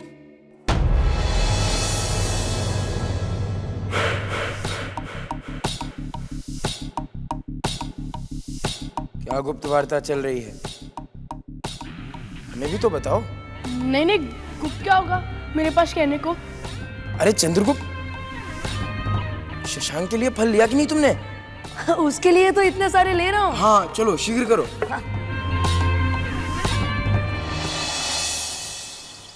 चंद्रगुप्त, तुम्हें लक्ष्य पे तीर मारना है, ठीक लक्ष्य के बीच में। उसी तरह से सोचो जैसे कभी अर्जुन ने सोचा था लक्ष्य भेद के समय। ना पेड़, ना पत्ते, ना चिड़िया, बस चिड़िया की आंख।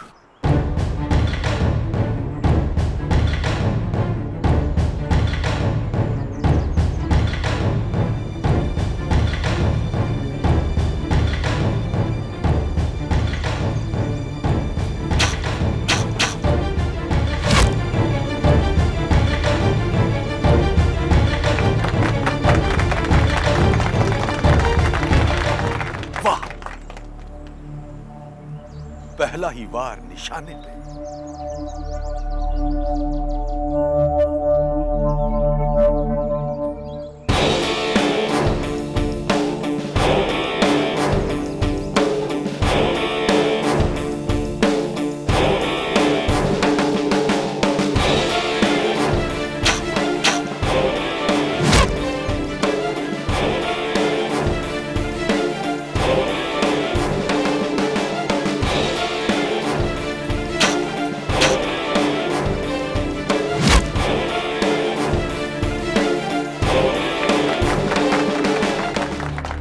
वाह चंद्रगुप्त, वाह, कमाल कर दिया तुमने तो। कहना तो नहीं चाहिए, किंतु कहने से स्वयं को रोक भी नहीं पाऊंगा मैं। तुम्हारे जैसा शिष्य मेरे पास है, इस बात का मुझे गर्व हो रहा है। तुम्हें पता है चंद्रगुप्त, युद्ध शिक्षा का पहला चरण तुमने चुटकी बजाते ही पार कर लिया। तो अगले चरण के लिए तैयार? बिल्कुल तैयार हूं आचार्य, आप आदेश करें। ध्वनि भेदन युद्ध की सबसे उन्नत और कठिन कला है। रणभूमि में जब योद्धा चारों ओर से घिर जाता है, तब उसे कहां दिखाई देता है कि कहां से आक्रमण हो रहा है, किधर से वार हो रहा है। ऐसी स्थिति में योद्धा ध्वनि भेदन कला से युद्ध करता। आंख का कोई प्रयोग नहीं, ध्वनि के सहारे बचाव और ध्वनि के सहारे ही आक्रमण।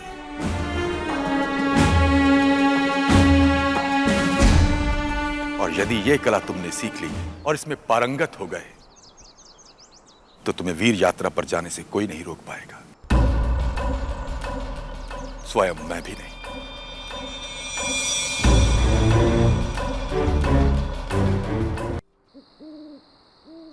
ध्वनि भेदन, ध्वनि भेदन के बारे में तुम क्या जानते हो चंद्रगुप्त?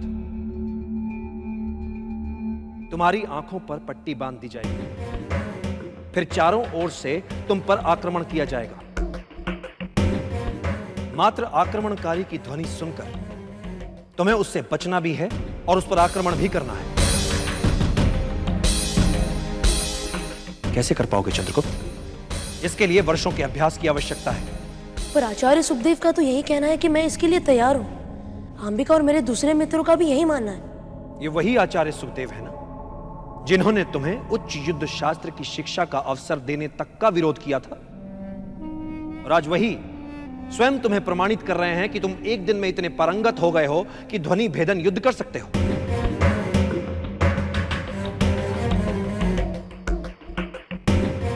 आचार्य, हो सकता है आपका कहना उचित हो, पर यदि अब मैंने अपना पांव पीछे खींच लिया तो मैं सदैव अपने साथियों से पिछड़ जाऊंगा। एक बार कदम आगे बढ़ाने के बाद उसे पीछे हटाना मुझे आता नहीं है आचार्य। और वहां मैं सबसे कह चुका हूं कि मैं तैयार हूं।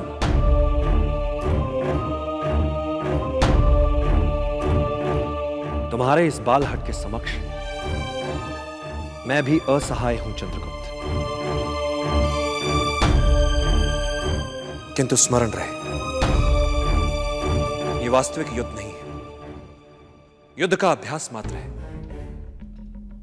जो ही तुम्हें लगे कि अभ्यास के नाम पर कुछ और हो रहा है, तुम सचेत हो जाना, अभ्यास से बाहर निकलना। आचार्य, आप मेरे बारे में इतनी चिंता कर रहे हैं, इसलिए मैं आपका सच्चे मन से आभारी हूं। बस एक कृपा और कर दीजिएगा, मुझे आशीर्वाद दीजिए आचार्य। आशीर्वाद हृदय से दिया जाता है, और मेरा हृदय इस अभ्यास को स्वीकार ही नहीं कर रहा। हृदय तो तुम्हारा अनित होते हुए देख रहा है। तो आशीर्वाद का सच्चा भाव कहां से आएगा?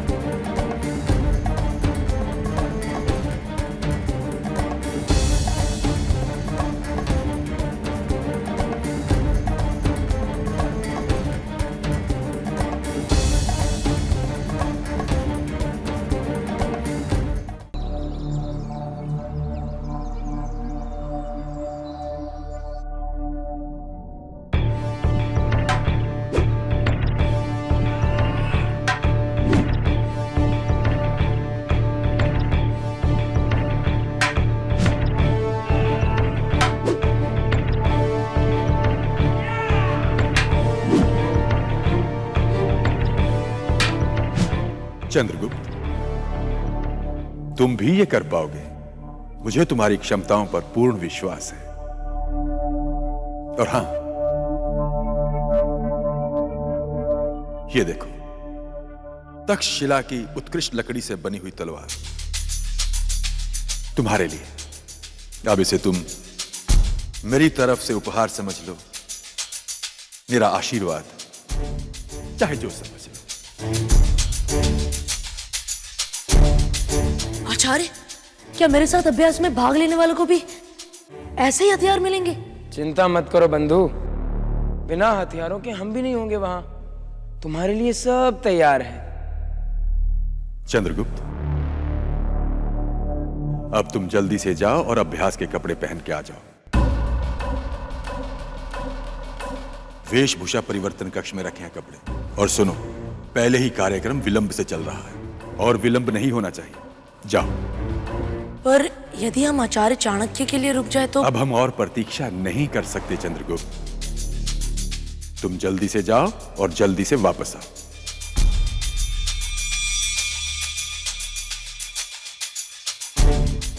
जैसी आपकी आज्ञा आचार्य।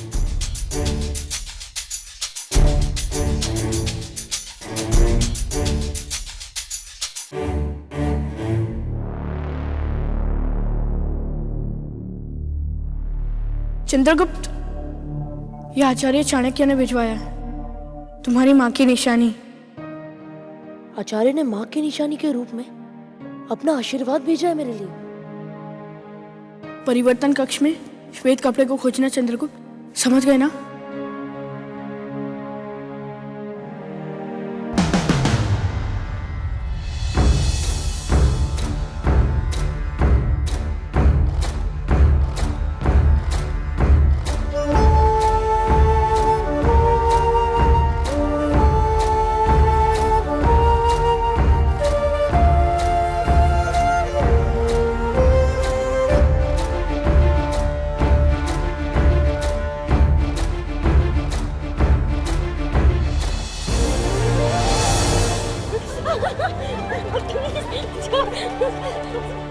कसम है मुझे मेरी माँ की, उसे मुक्त करने के लिए मैं सर्वश्रेष्ठ योद्धा बनूंगा।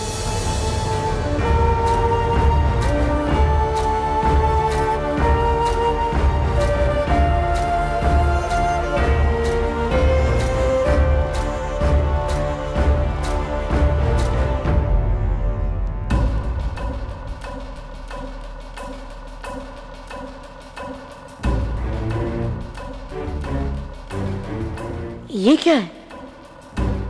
परिवर्तन कक्ष में श्वेत कपड़े को खोजना चंद्रगुप्त, समझ गए ना?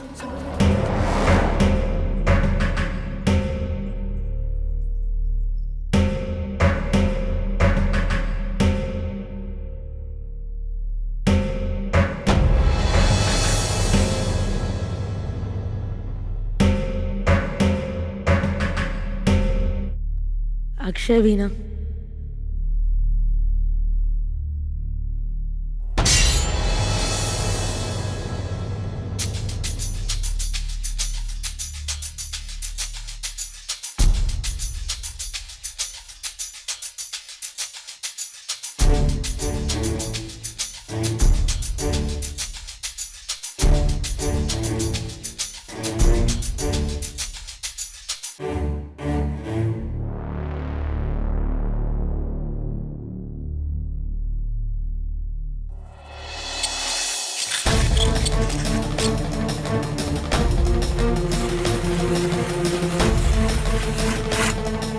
लोहे की तलवार। तक्षशिला की उत्कृष्ट लकड़ी से बनी हुई तलवार तुम्हारे लिए। मेरी तलवार लकड़ी की और बाकियों की असली? बाहर आओ चंद्रगुप्त, क्या कर रहे हो? जल्दी आओ ना।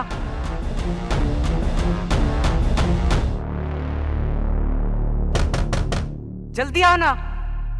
जब भी लोग तुम्हारे प्रति अचानक अपना व्यवहार बदल लें, तो उनसे बहुत संभल कर रहना। मैं तो तुम्हें अपना मित्र समझता था अम्बिक, पर आज तुमने मुझे सिखा दिया कि युद्ध में कोई किसी का मित्र नहीं होता, कि यदि सतर्क नहीं रहोगे तो तुम्हारा प्रिय भी तुम पर घात कर सकता है। पर आज इस घात का जवाब ये क्षत्रिय पुत्र चंद्रगुप्त में देगा। छल का बदला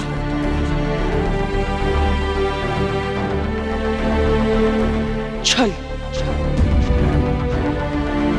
जैसे वो बाहर निकले अपना सामान ले आना।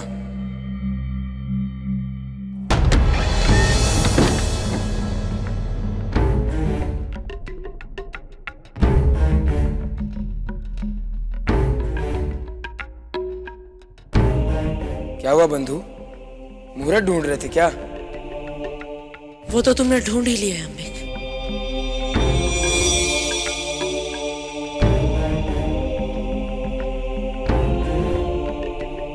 मेरे कल्याण का।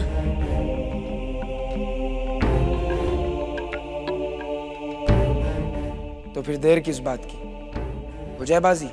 नहीं, युद्ध, बस युद्ध।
धैर्य रखो चंद्रगुप्त। भेदने की इतनी जल्दी? पर मुझे बड़े दुख के साथ ये कहना पड़ेगा कि टक्कर यहां नहीं हो रही। फिर पड़ोसी राज्य में। पड़ोसी राज्य में? वहां ऐसी क्या आवश्यकता आन पड़ी है? राजा को संदेह होने लगा है उनकी सुरक्षा व्यवस्था में।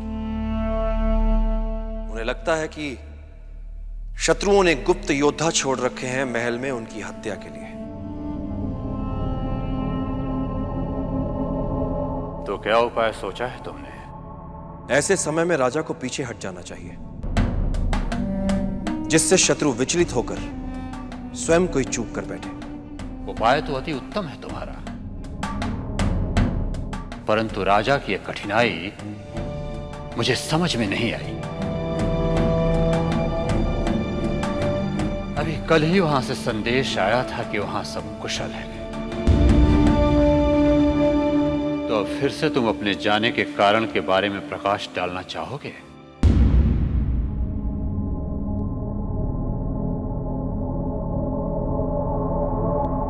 वन में प्राणी तभी तीतर बीतर भागते हैं जब कोई आंधी आने वाली हो।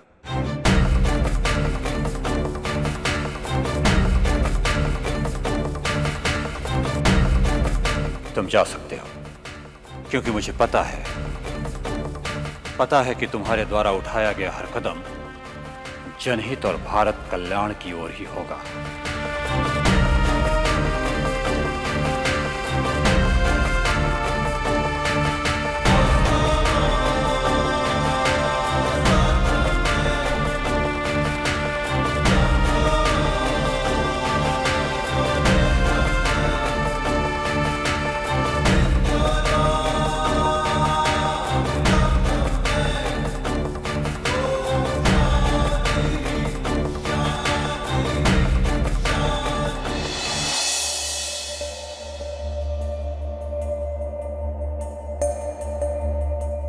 आचार्य, सारी सामग्री तैयार है, परंतु करना क्या है? प्रतीक्षा। सृष्टि के हर निर्माण में एक षड्यंत्र छुपा है। मेंढक को सांप खा जाता है, सांप को नेवला। नियति ने किसके लिए कितने दिन लिखे हैं, यह इस बात पर निर्भर है कि इनमें से कौन पहले किस पर वार करता है। मैं कुछ समझा नहीं आचार्य। लगाम अपने हाथ में लेने की बारी आ गई है पुरुषदत्त। चलो।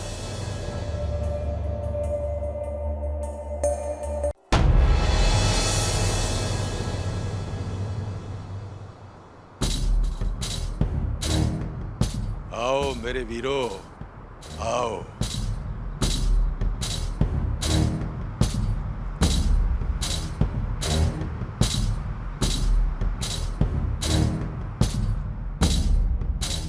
मैं तैयार हूँ आचार्य। तैयार तो तुम्हें होना ही था चंद्रगुप्त। आचार्य, मेरी माँ मुझसे हमेशा कहती थी कि कोई भी परीक्षा देने से पहले अपने आचार्य के आशीर्वाद अवश्य लेना।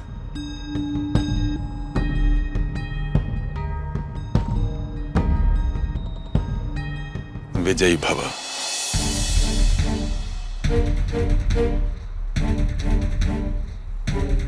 आचार्य, मैं आपका आशीर्वाद व्यर्थ जाने नहीं दूंगा। मेरे विचार से इस निर्णय को यदि हम समय पर छोड़ दें तो अच्छा है। क्षमा करें आचार्य,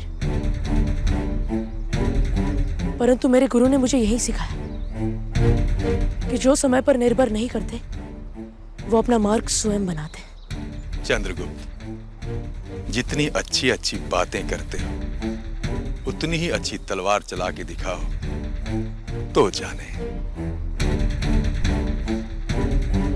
और चिंता मत करना बंधु, हम सब तुम्हारे साथ हैं। बस एक बार ये ध्वनि भेदन की परीक्षा हो जाने दो, उसके बाद तो तुम सीधा ऊपर ही पहुंच जाओगे।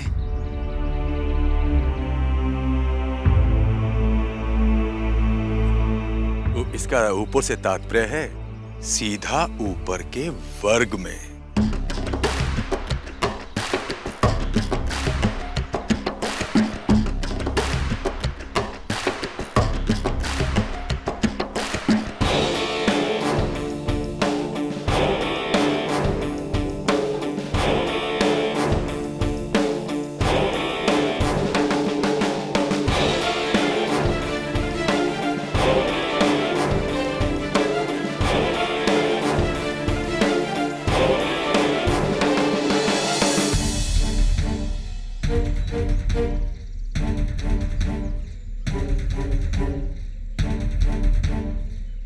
अपने कदमों को कष्ट दो पुरुषदत्त, समय बहुत कम है। पर आचार्य, आप इतने विश्वास के साथ कैसे कह सकते हैं कि ऐसा ही होगा? क्या ध्वनि भेदन पहाड़ की चोटी पर होगा आचार्य? नैसर्गिक वातावरण के बीच कहिए अंबिक। वहां ना तो अखाड़े का कोई दायरा होता है और ना ही होते हैं नियम। और तुम तो जानते हो, जहां नियम नहीं होते वहां दुर्घटनाएं तो घटित हो ही जाती हैं।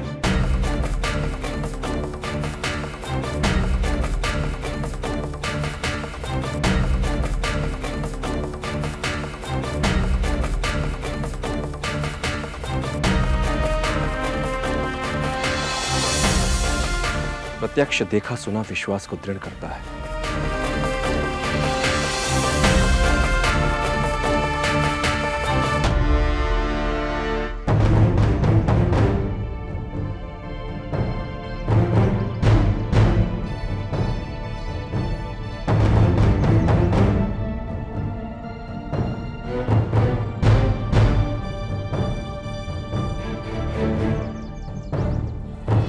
चंद्रगुप्त इधर।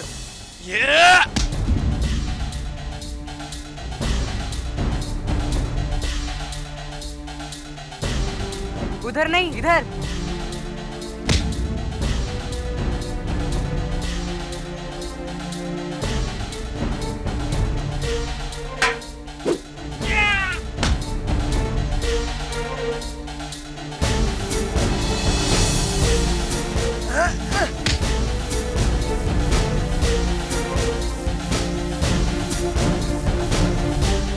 लो मित्र, ध्यान दो ध्यान।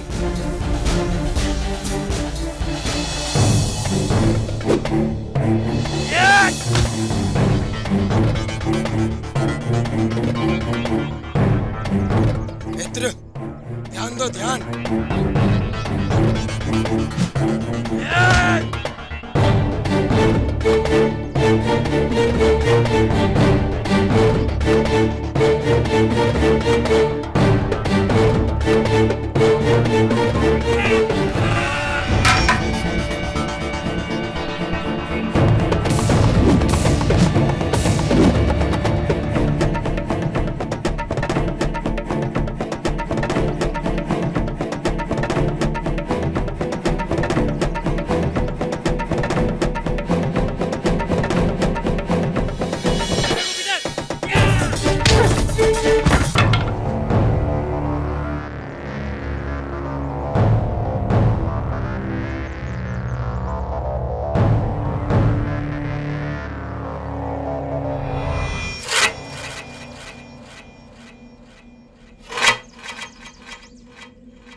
मैं जानता हूं मेरे साथ छल हो रहा है आचार्य सुखदेव।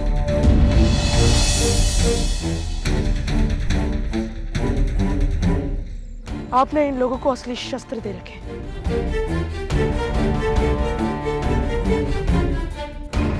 ये क्या कह रहे हो तुम चंद्रगुप्त? मैं बस इतना कह रहा हूं कि आप ये मत सोच लेना कि मैं इस चुनौती से पीछे हट जाऊंगा।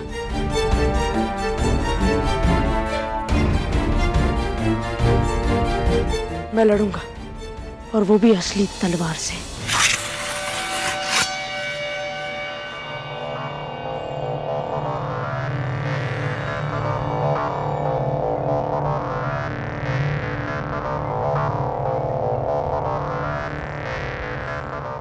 अब यदि मैं चाहूं तो अपने आंखों पर बंदी पट्टी उतार सकता हूं, पर मैं ऐसा नहीं करूंगा, क्योंकि मैं आप लोगों के सामने ये साबित करना चाहता हूं कि मैं भी किसी से कम नहीं।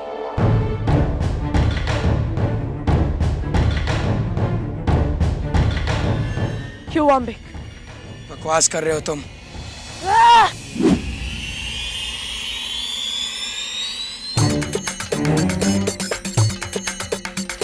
मेरे पास लकड़ी की तलवार कैसे? मेरी असली तलवार कहाँ है?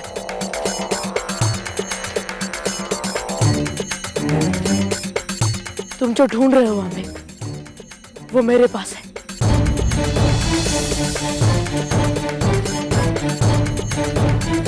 और कहा जाता है कि तलवार जिसके पास होती है, बाजी उसी की होती है। आदित्य! आम्बिक!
क्या सोचा था चंद्रगुप्त? आम्बिक कुमार का अपमान करके जी लोगे? हम बहुत भावुक हैं चंद्रगुप्त। छोटी छोटी चोट भी बहुत गहरी होती है हमारे लिए। जिस क्षण तुमने हमें उस गड्ढे में ढकेला था, भी हमने ये सोच लिया था तुम्हारा एक उदाहरण बना देंगे हम।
फुल एपिसोड देखने के लिए अभी डाउनलोड करें दंगल प्ले ऐप।